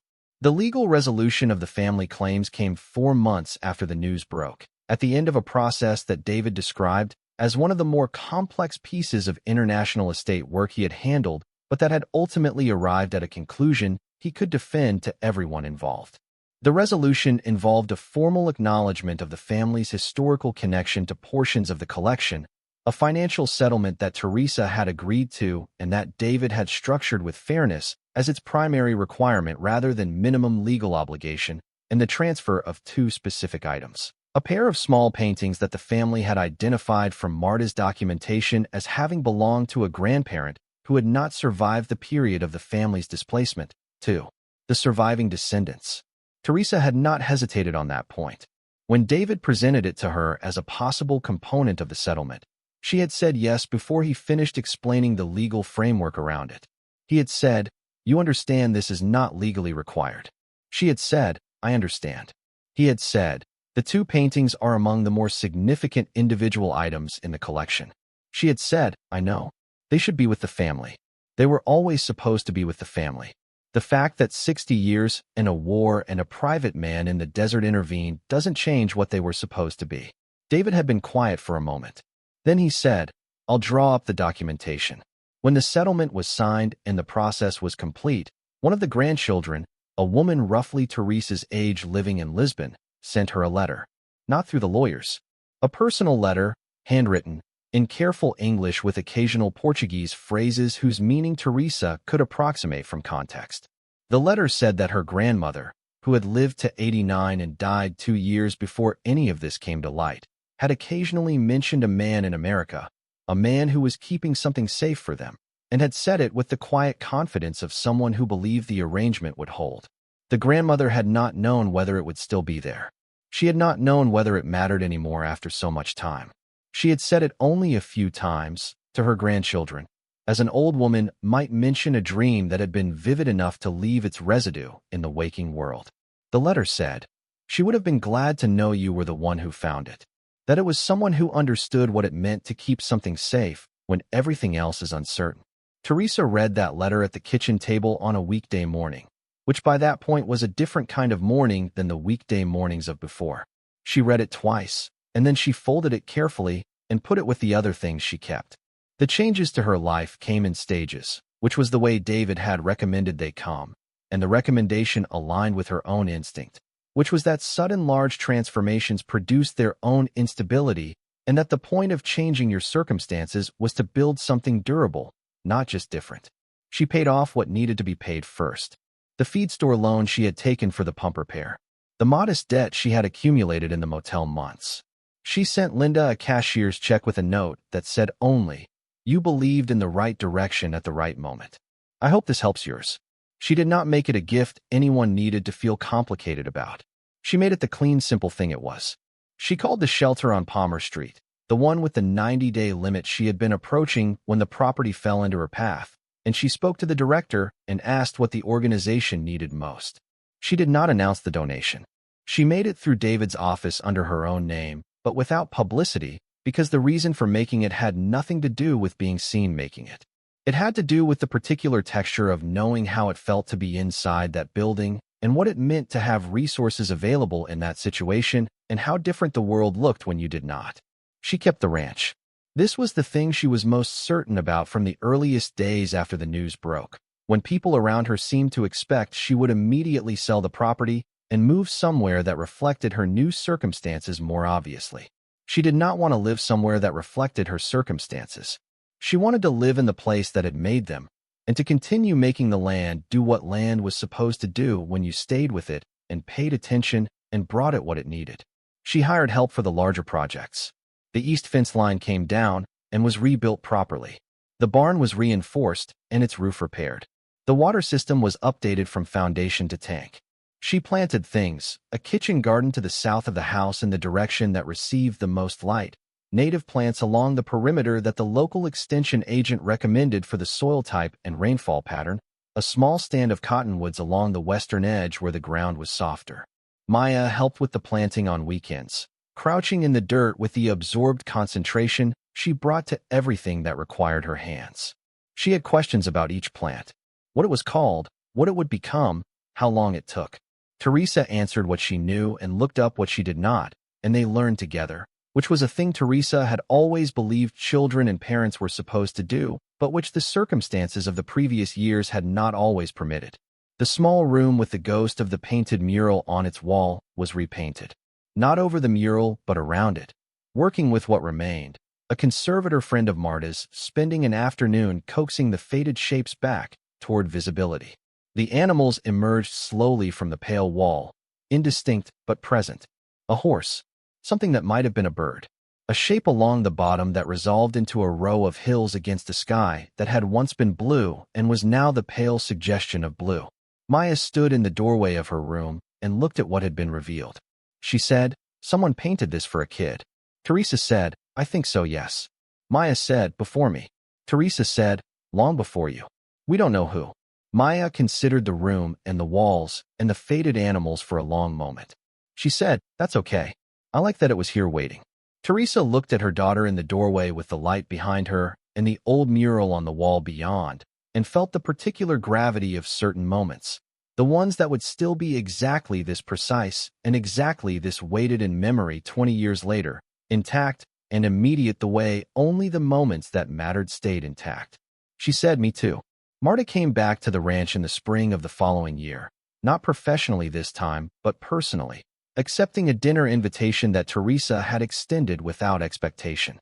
She brought Torres, which seemed appropriate, and the four of them ate at the kitchen table and talked about the collection and what had happened to it, and what would happen next, and what it meant for the field of art recovery and historical documentation, which was the language Marta and Torres used for things that Teresa experienced more simply as objects belonging to the people they belonged to. After dinner, Marta asked if she could walk the property. Teresa walked with her in the evening, the sky above them going through its sequence of colors the way the desert sky did at that hour, the particular extravagance of it that she had not grown accustomed to despite months of seeing it, that she hoped never to grow accustomed to. Marta said, "You made the right decisions throughout this. Every one of them." Teresa said, "I made the only decisions I knew how to make." Marta said, "That's what making the right decisions usually is." They stopped near the cellar doors. The iron rings had been replaced. The chain was gone. The doors were secured now with a simple latch, because there was no longer anything below that needed the performance of security. The inner room had been documented, photographed, emptied, and cleaned. It existed now as the space it had always been, stone and timber and sealed floor, a room built by a careful man to hold something precious through whatever came. Teresa had not yet decided what to do with it. It could be sealed again. It could be repurposed. It could simply continue to exist as the specific quiet it already was. Marta looked at the doors. She said, "What will you do with it?" Teresa said she had been thinking about that. She said, "I think I'll leave it for a while. Let it be what it is. A room that kept things safe when they needed keeping." Marta nodded. They stood in the spring evening with the mountains to the east still holding the last of the light and the cottonwoods Teresa had planted along the western edge just beginning to show their first leaves, small and bright green and trembling in the air that moved through everything out here the way air did in open country, constantly and without preference. From inside the house came the sound of Maya and Torres discussing something with the focused enthusiasm of a 7-year-old who had discovered that adults were willing to explain things if you asked enough questions. His voice was patient. Hers was relentless. The sounds of it carried in the clear air without distortion, warm and specific. Teresa listened to it. Marta said, "She's something, your daughter." Teresa said, "She always was. I just needed to get to a place where I could let her be it."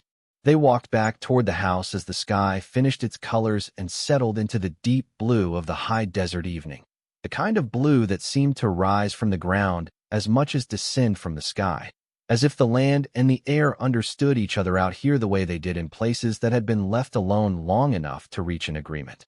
The porch light was on. The kitchen window was warm. The ranch sat in the coming dark the way it had sat through all its years, low against the earth, patient with its own existence, no longer tired but no longer needing to prove anything either. Teresa stepped up onto the porch she had leveled with her own hands in the first days and stood for a moment before going inside, looking out at the property in the early dark. She thought about the woman who had stood in Delbert's resale shop holding a children's winter coat, the woman in the county office with the deed paperwork and a folder of forms and a number she needed to reach. The woman on the steps of the pawn shop, turning the ring over once in her hand before going inside. The woman lying on a sleeping bag on a warped kitchen floor listening to a strange house breathe and deciding that the sounds were not frightening. She had not known then where those steps were leading. She had only known that they were the steps available and that the only direction that made sense was forward. That was all it had ever been. Not luck, not destiny. Not the hand of some organizing principle reaching into her circumstances to correct an injustice. It had been a woman with her back against a wall who had refused to stop moving, who had looked at a broken-down thing that everyone else had passed over and seen in it something nobody else had stopped long enough to see, who had been willing to give the last thing she had for the chance to find out if she was right. She had been right. Not because she deserved to be, though she did. Not because the universe balanced its accounts, though sometimes it seemed to, but because she had looked carefully at something other people had looked away from, and looking carefully was still, after everything, one of the most powerful things a person could do. She went inside. Maya was at the table showing Torres a drawing of a horse with a mane that swept in an implied wind, explaining with the serious precision of a child describing a technical achievement exactly how she had gotten the motion into it. Torres was nodding with what appeared to be genuine interest. Marta was rinsing dishes at the sink with the easy comfort of someone who had been in the house enough times to feel at home in it. The kitchen was warm. The food had been good. The evening was doing what evenings did in the desert, settling into a stillness that was not empty but full of the sounds of people who had found their way to the same table at the same hour and were content to be exactly there. Teresa sat down. Maya looked up from the drawing and said, "I was telling Torres about the horses I'm going to have." Teresa said, "Oh?" Maya said, "When we build the barn section. I already picked out the names." Teresa said, "Did you?" Maya said, "You're not surprised." Teresa said, "Nothing you do surprises me.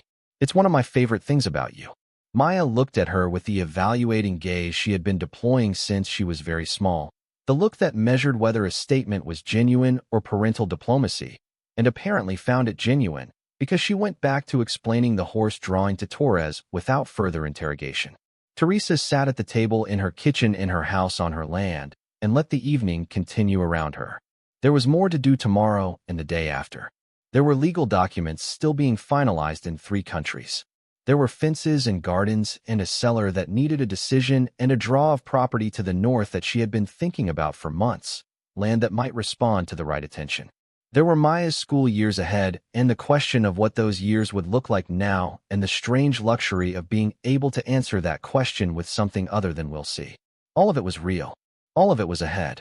All of it had been made possible by a woman who had walked into a resale shop and listened hard enough to hear the particular sentence that was meant for her, and who had taken the last valuable things she owned to a county office and traded them for a piece of ground that everyone else had decided was not worth the trouble.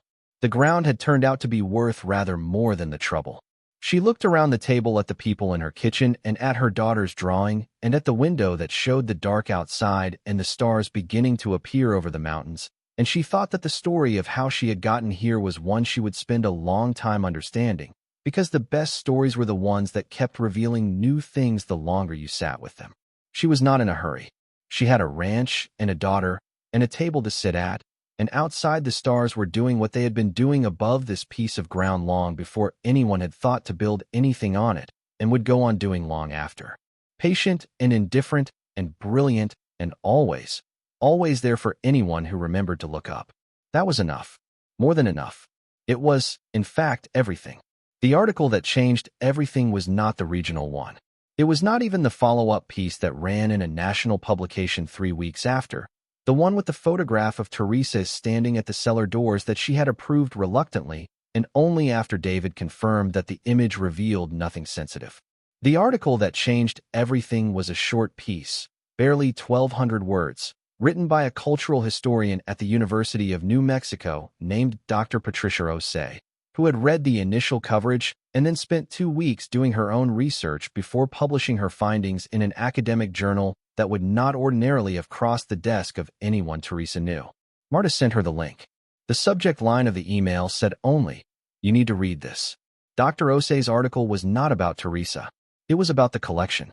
More specifically, it was about what the collection suggested when placed in the context of a broader history that most people did not know and that, once understood, transformed the meaning of what had been sitting below the ground of the Aldridge Ranch for the better part of 6 decades. The article described a network, not a criminal one, and not a formal institution, but something in between, a loose arrangement of private individuals who had operated quietly across the middle decades of the 20th century with a specific and serious purpose. These were people, some of them wealthy, some of them not, who had understood before most of their contemporaries that the upheaval sweeping through Europe and other parts of the world was going to consume things of irreplaceable cultural value along with everything else it consumed, and who had taken it upon themselves to move those things out of harm's way through whatever channels were available. They had not always operated within the law. The laws of the period in many cases actively obstructed what they were trying to do, and so they had worked around those laws with the pragmatic ingenuity of people whose commitment to the outcome exceeded their deference to the framework. They had used private contacts, border crossings that were not always official, agreements that were made on trust rather than paper, and a network of custodians in stable locations who received objects and held them without asking too many questions and without advertising the arrangement. Howard Aldridge, Dr. Osei argued with careful documentation, had been one of those custodians. His ranch in the high desert of New Mexico had been selected not randomly, but deliberately, for its remoteness, its stable climate, its owner's reputation as a man who kept his own counsel and had no obvious connections to the kinds of people who would be interested in what he was keeping. He had been trusted, Dr. Osei wrote, precisely because he was the kind of man nobody looked at twice. The article described 3 other custodians who had been identified through similar research in the decades since. One in rural Switzerland, one in a small town in Argentina, one in the Canadian interior, all of them private individuals, all of them deceased. In 2 of the 3 other cases, the objects in their keeping had been discovered, documented, and in varying degrees resolved through legal and institutional processes. The Swiss case had become the subject of a documentary. The Argentine case had resulted in a lengthy legal dispute that was still unresolved at the time of Dr. Osei's writing. The New Mexico case, she wrote, was remarkable for 2 reasons. The first was the completeness of the collection's survival, the sealed inner room being an engineering achievement that, when understood in the context of its purpose, revealed a level of forethought that exceeded anything documented at the other custodial sites. Someone had understood that the climate of the high desert, combined with the specific construction of the inner room, would create conditions that could preserve delicate organic materials indefinitely. That person had known enough about the science of conservation to implement it in a remote location without access to the institutional resources that professional conservators relied on. The second remarkable thing, Dr. Osei wrote, was the new owner. She described Teresa in a single paragraph, with the careful neutrality of academic prose, noting the circumstances of the acquisition, the legal and ethical approach to the collection's resolution, and the decision to honor the family claims beyond what was legally required. She said, "The new owner of the Aldridge property has demonstrated, in the handling of this discovery, exactly the qualities of care and integrity that the original custodial network depended upon to function. Whatever the historical network intended for the objects in its keeping, the evidence suggests it has been honored." Teresa read that paragraph 4 times. She was not a person who sought external validation. The months of being told she had made a mistake and the subsequent months of being told she had done something extraordinary had both passed through her without settling into anything she relied upon for her sense of herself. She knew who she was from the inside, which was a knowledge that could not be granted or revoked by what people wrote about her in journals or newspapers. But she read that paragraph 4 times anyway. She called Dr. Osei. The historian answered her own phone, which Teresa had not expected, and they spoke for nearly an hour. The conversation ranged widely, covering the history of the network Dr. Osei had described, the specific circumstances of the Aldridge custodianship, the question of who had assembled the collection and under what urgency, and the broader implications for cultural heritage law and private stewardship that the case had opened up. Dr. Osei said, "I've been researching this network for 11 years. Finding the New Mexico site was the piece I hadn't expected. The other sites were discovered by accident too, but the circumstances were different. Estates being probated, properties being demolished. Your case is the first one I'm aware of where someone bought a neglected property specifically because it was the only option available to them and found it intact." Teresa said, "I didn't know what I was buying." Dr. Osei said, "No, but you knew what to do with it when you found it. That's not nothing. Most people in your situation, with those resources suddenly available, would have moved faster. Faster would have been catastrophic in terms of the documentation and the legal resolution." Teresa said, "My lawyer told me to be patient."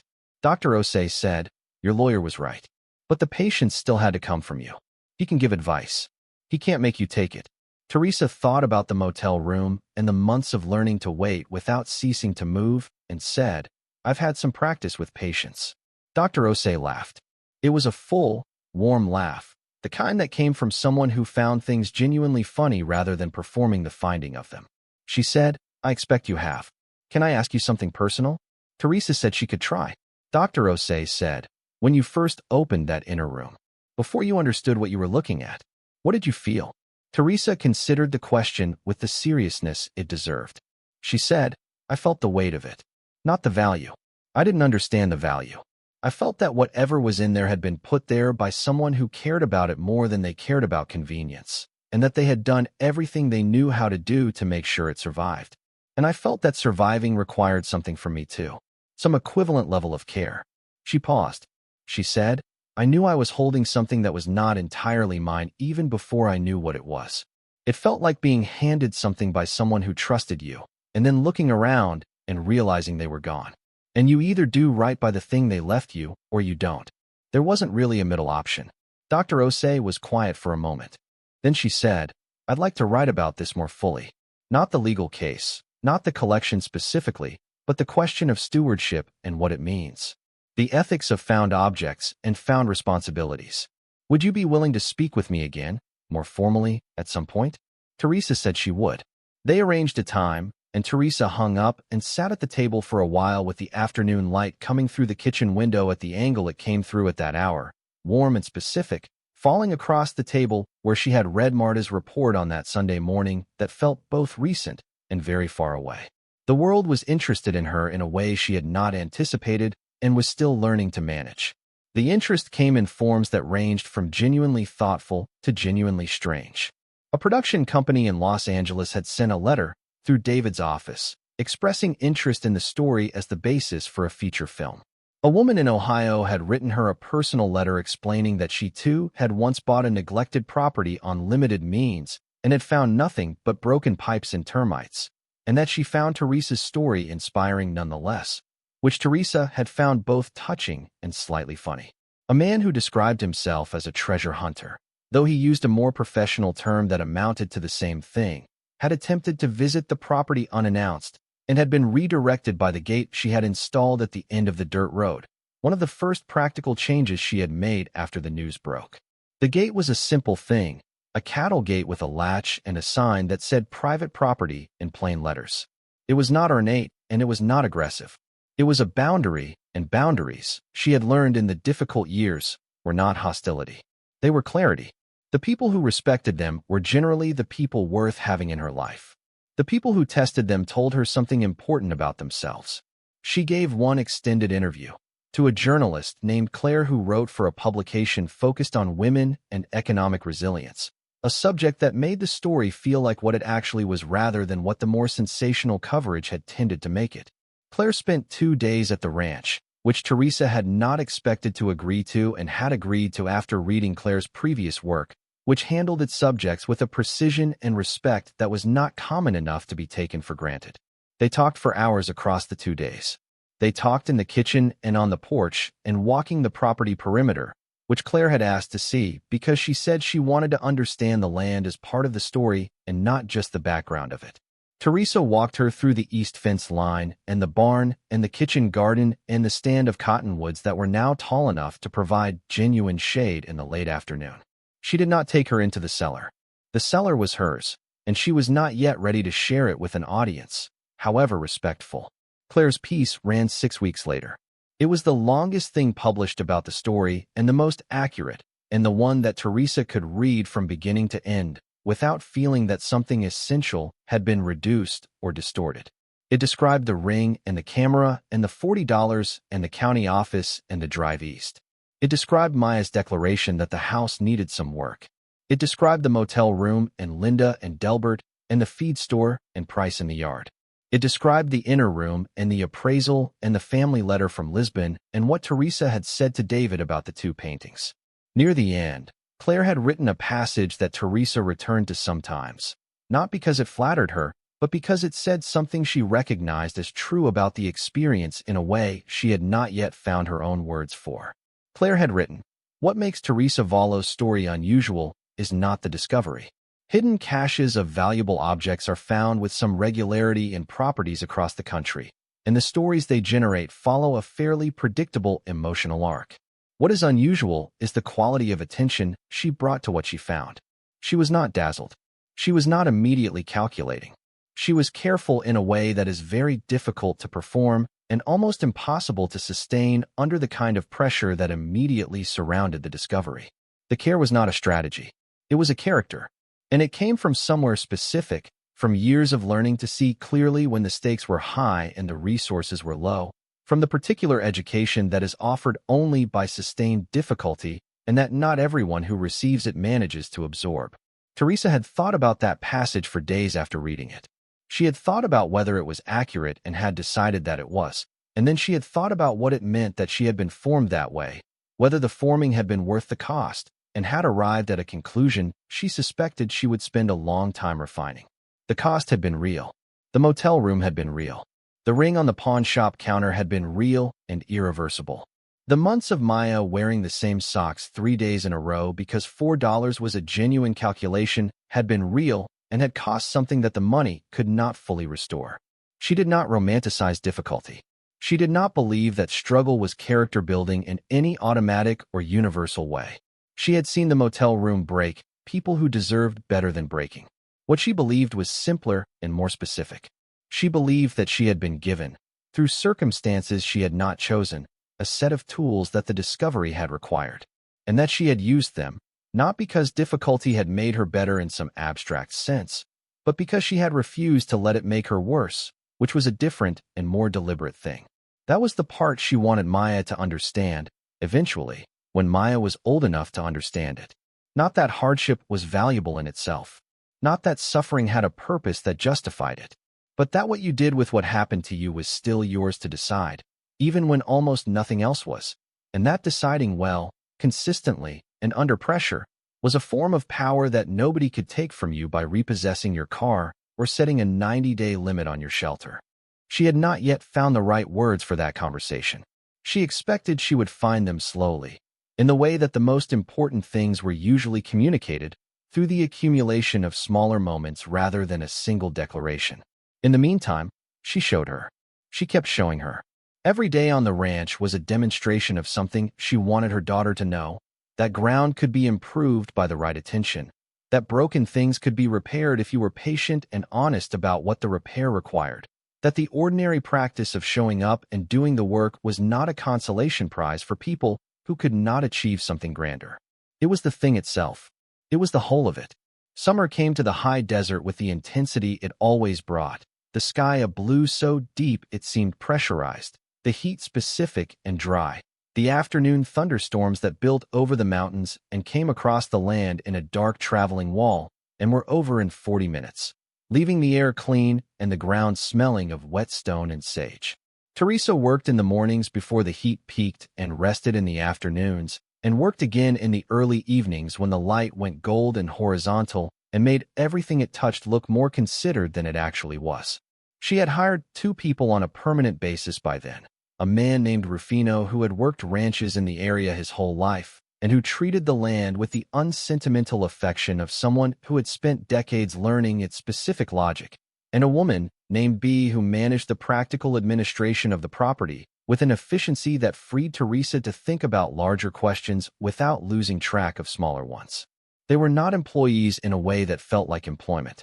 They were people who had come to the ranch and stayed because the ranch was becoming worth staying for, and that distinction mattered to her. She had begun to think about what the ranch could be beyond what it already was. Not in the expansive, impatient way that people thought about opportunity when money was suddenly available, but in the careful way she thought about everything, starting with what the land itself wanted, which was a thing you could not determine without spending enough time on it to learn how it behaved across seasons and weather and the particular pressures of altitude and aridity and the cycle of things dying and returning and dying again. The cottonwoods were part of it. The kitchen garden was part of it. A conversation she had with Dr. Osei during their second formal meeting had pointed toward another part, one she was still turning over in her mind, not yet ready to commit to but not willing to dismiss.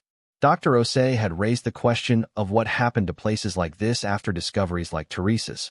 She said the historical pattern was not encouraging. Properties became tourist attractions or were absorbed into larger institutional frameworks or were sold to buyers whose interest was the story rather than the land. And in most cases, the original character of the place, the thing that had made it what it was replaced by the thing that people imagined it should be based on what had been found there. She said, the Aldridge Ranch is significant because of what it held. But what made it capable of holding that was the land itself and the decades of a certain kind of quiet. That quiet is the thing most at risk now. Teresa said, I know. Dr. Osei said, what do you want to do about it? Teresa said she was thinking about that. What she was thinking was this. The ranch had been a place of preservation. Aldridge had made it that deliberately. She had not made it that deliberately, but she had found herself in the same function regardless. And the question of whether that function could continue, in a different form, with a different kind of material, was one that she kept returning to without forcing it toward resolution. She thought about the sealed inner room and the 8 months it had taken to empty and document and clean it, and she thought about what a room like that specific quality of stable, preserved, carefully maintained space, might mean in a different context. Not for objects of monetary value, but for things that were harder to quantify and easier to lose. She had not yet spoken this thought out loud to anyone. It was still in the stage of being a thought, which required a certain privacy to develop properly. But it was there, growing in the way that things grew in the desert, slowly and close to the ground, and with a root system more extensive than what was visible on the surface. The autumn brought a journalist she had not agreed to meet. He appeared at the gate one morning, not aggressive but persistent, a man in his 40s with the slightly rumpled authority of someone accustomed to people eventually agreeing to talk to him. He had published pieces about discovered fortunes before, he told her through the gate's intercom, and he believed this story had been covered from the wrong angle, and he wanted to offer her the opportunity to correct that.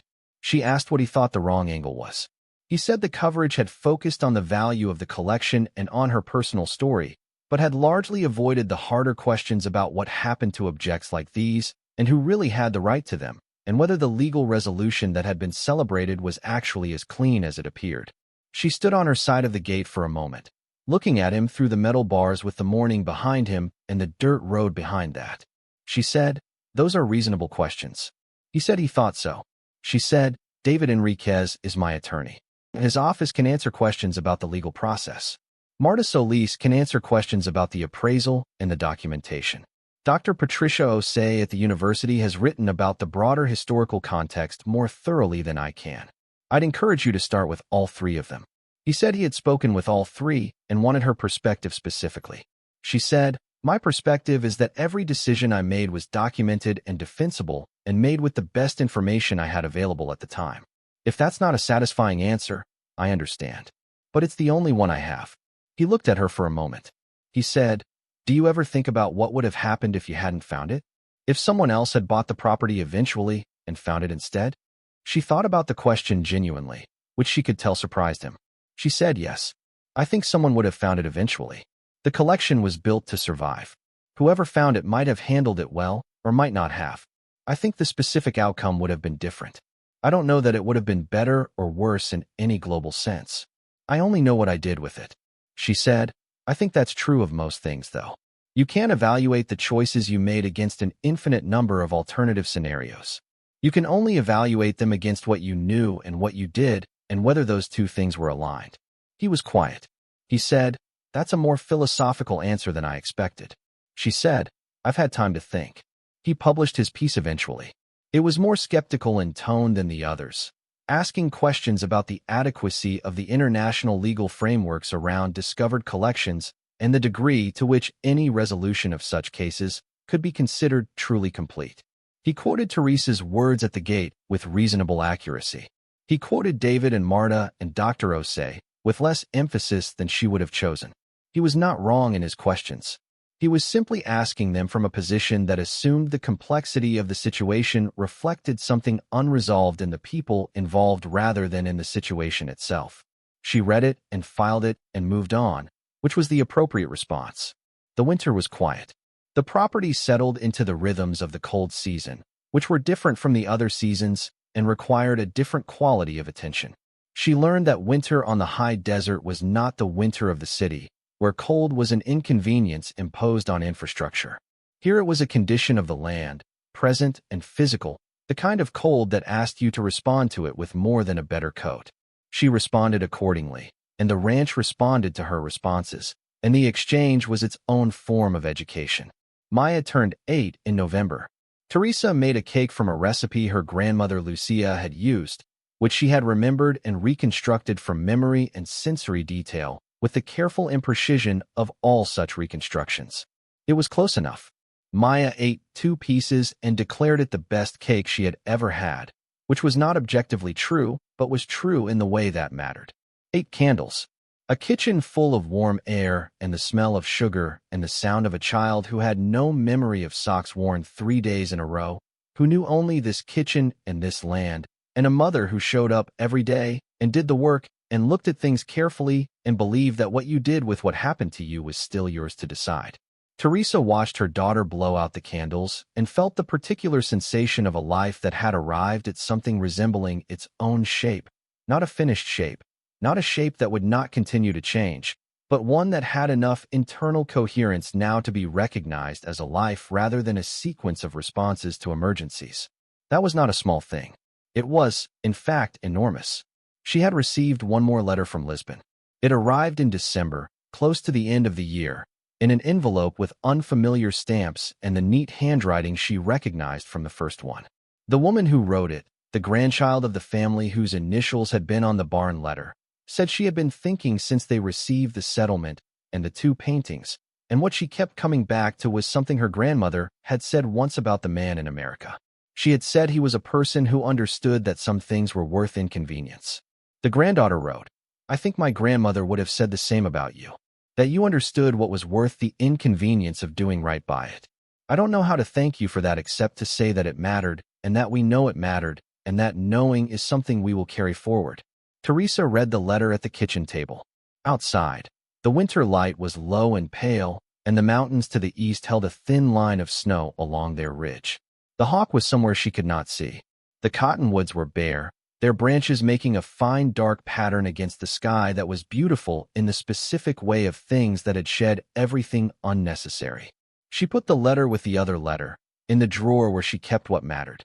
Then she put on her coat and went outside into the cold morning and walked the perimeter of her property with the deliberate attention she brought to that walk every day, seeing what the night had changed and what it had left the same, feeling the ground solid and familiar under her boots. Looking at everything she had built from the ruins of what she had arrived with and understanding that the building was not finished and would not be finished and that the not being finished was not a failure, but the whole point of it.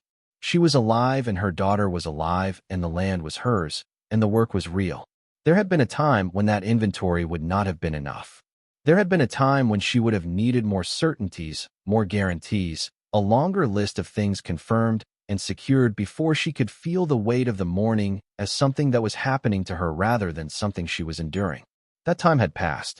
She stood at the far edge of the east fence line with the mountains behind her and the house ahead and the winter light coming across the land at its low flat angle, illuminating everything close to the ground with a clarity that the higher summer light never quite achieved, and she breathed the cold air and let the morning be exactly what it was.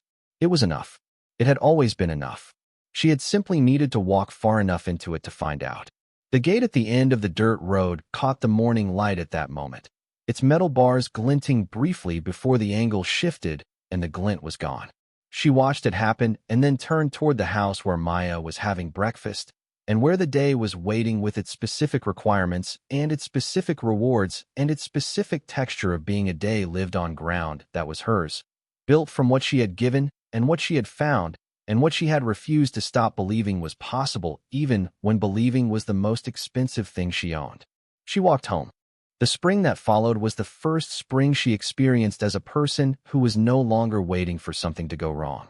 She understood this distinction clearly because she had lived its opposite for long enough to know the texture of it, the particular way that good days and bad times were shadowed by the knowledge that they were temporary, that the resource or the luck or the person that was sustaining you could be removed without warning, and that your job was not to enjoy the good day, but to use it as preparation for the difficulty that was coming. She had been living in that mode for so long that dismantling it had taken longer than she expected, longer than the legal resolution of the collection, longer than the financial changes, longer than the physical transformation of the property from broken to functioning to beginning to thrive. The dismantling happened gradually and could not be forced. She noticed it first in the way she planned for the week ahead, no longer running a mental inventory of what could fail and how, but simply organizing what needed to be done in the order it needed doing. She noticed it in the way she slept, which had changed in quality before she recognized the change. becoming the sleep of someone whose body understood that the night was not a threat. She noticed it in the kitchen, where she had stopped unconsciously calculating portions in the manner of someone whose relationship to food had been shaped by months of never quite having enough. Rufino noticed it before she said anything. He had the quality of observation that came from decades of working land that required you to read conditions without being told what they were, and he applied it without comment to everything within range, including the woman who owned the property he worked. One morning in April, without preamble or context, while they were repairing a section of the north fence line together, he said, "You look like you've settled." She thought about that word.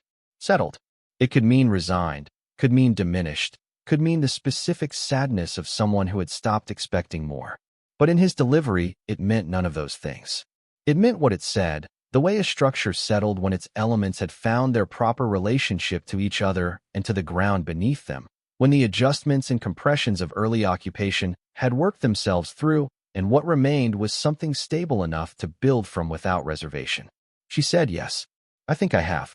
He nodded and went back to the fence, and she went back to the fence, and the morning continued around them with the high desert efficiency of a season that did not linger. Maya had begun riding lessons in February, which had been her own idea, presented to Teresa with the organized logic of a child who had anticipated objections and prepared responses to each. Teresa had listened to the presentation in full, which took approximately 7 minutes and covered cost, logistics, safety statistics for equine activities in the relevant age group, and a comparative analysis of the 3 facilities within reasonable driving distance. She had said yes before Maya finished, which Maya had clearly not expected, because she continued the presentation for another full minute before registering that the answer had already been given. The facility they settled on was a small operation 12 miles north, run by a woman named Esperanza, who had been training horses and children in equal measure for 30 years, and who assessed Maya in their first session with the calm authority of someone who had seen every variety of child cross her threshold and could place each one within the first 5 minutes. She placed Maya immediately, which Teresa could see, and what she said afterward was, "She's going to be serious about this. You should be ready for that." Teresa said she was ready for most things when it came to Maya. Esperanza looked at her with the evaluating clarity of a woman who took accuracy seriously and said, "I believe you." The lessons became the fixed point of Maya's week around which everything else organized itself. She was attentive and physical and absorbed the instruction with the same seriousness she brought to the horse drawings that had covered the margins of her coloring books in the motel room and on the drive east in Delbert's truck. Those drawings, Teresa had understood for a long time, had not been a child's idle decoration. They had been a child locating, through the only means available to her at the time, the thing she was moving toward. Teresa had framed 3 of them. They hung in the hallway of the ranch house, pencil and colored pencil on the pages of a coloring book, slightly smudged, each horse rendered with the specific and unmistakable eye of someone who already knew what she was looking for before she had ever seen it in the world. Esperanza had seen them on her first visit to the ranch and had stood before them for a long moment without speaking and then said, quietly, that the proportions were correct, that the child had understood the movement before she understood the animal. Teresa had said, she had to draw her way to things for a while. Esperanza said, most of us do. The thought Teresa had been carrying through the winter about the ranch and its possible future had not resolved itself into a plan, but it had gathered enough shape that she had begun to speak it to people she trusted. She had spoken it to Marta, who had listened with the focused stillness she brought to things she was taking seriously. She had spoken it to Dr. Osei, who had asked several pointed questions and then gone quiet in the manner of someone revising a mental framework to accommodate new information. She had spoken it to David, who had responded as he responded to everything, practically and without decoration, asking what the legal structure would look like and who would be responsible for what. What she was thinking was this: the land had held things. It had been built for holding. The climate, the specific character of the soil, the quality of stillness available in a place this far from the noise of accumulated human density, all of it constituted a set of conditions that were rare and getting rarer. She was not thinking about objects anymore. She was thinking about people, about the specific kind of person who needed, for a period, exactly what the land offered, which was the experience of ground that did not require anything from you except presence. She had been that person once. She understood what the ground had done for her. She was not ready to say exactly what form this took. She was not ready to call it anything. But she had begun, quietly and without announcement, to clear a second structure on the northwest corner of the property, a stone building that predated the ranch house by decades, and that Rufino had told her was solid enough to repurpose if she had the patience for it. She had the patience. The building sat at the edge of what had once been a working corral, its walls thick and low and fitted in the same careful way as the cellar's outer stones, each piece resting against its neighbor with the assurance of things placed deliberately by hands that understood weight and duration. She worked on it in the mornings before the heat peaked, pulling the years of accumulated debris from its interior, assessing the roof, which was surprisingly intact, measuring the windows and the angles of light. He had asked once, diplomatically, what the plan was. Teresa had said, "I'm not sure yet, but I think it's going to be a place where someone can be quiet for a while." He had considered this and said, "That's not a bad thing to build." Outside, the spring was doing what spring did in the high desert, arriving not as the dramatic green renewal of wetter climates, but as a subtle intensification of the land's existing character. The scrub putting out new growth that was almost invisible unless you were looking at exactly the right angle. The hawk population increasing as nesting season brought new pairs to the fence posts and the high points of the barn roof. The sky shifting from the flat blue of winter to something deeper and more layered as the atmospheric conditions that drove the summer storms began their long approach. Teresa stood one morning at the edge of the cleared corral and looked at the stone building, and then back at the main house, and then out at the property spreading in every direction under the expanding spring sky.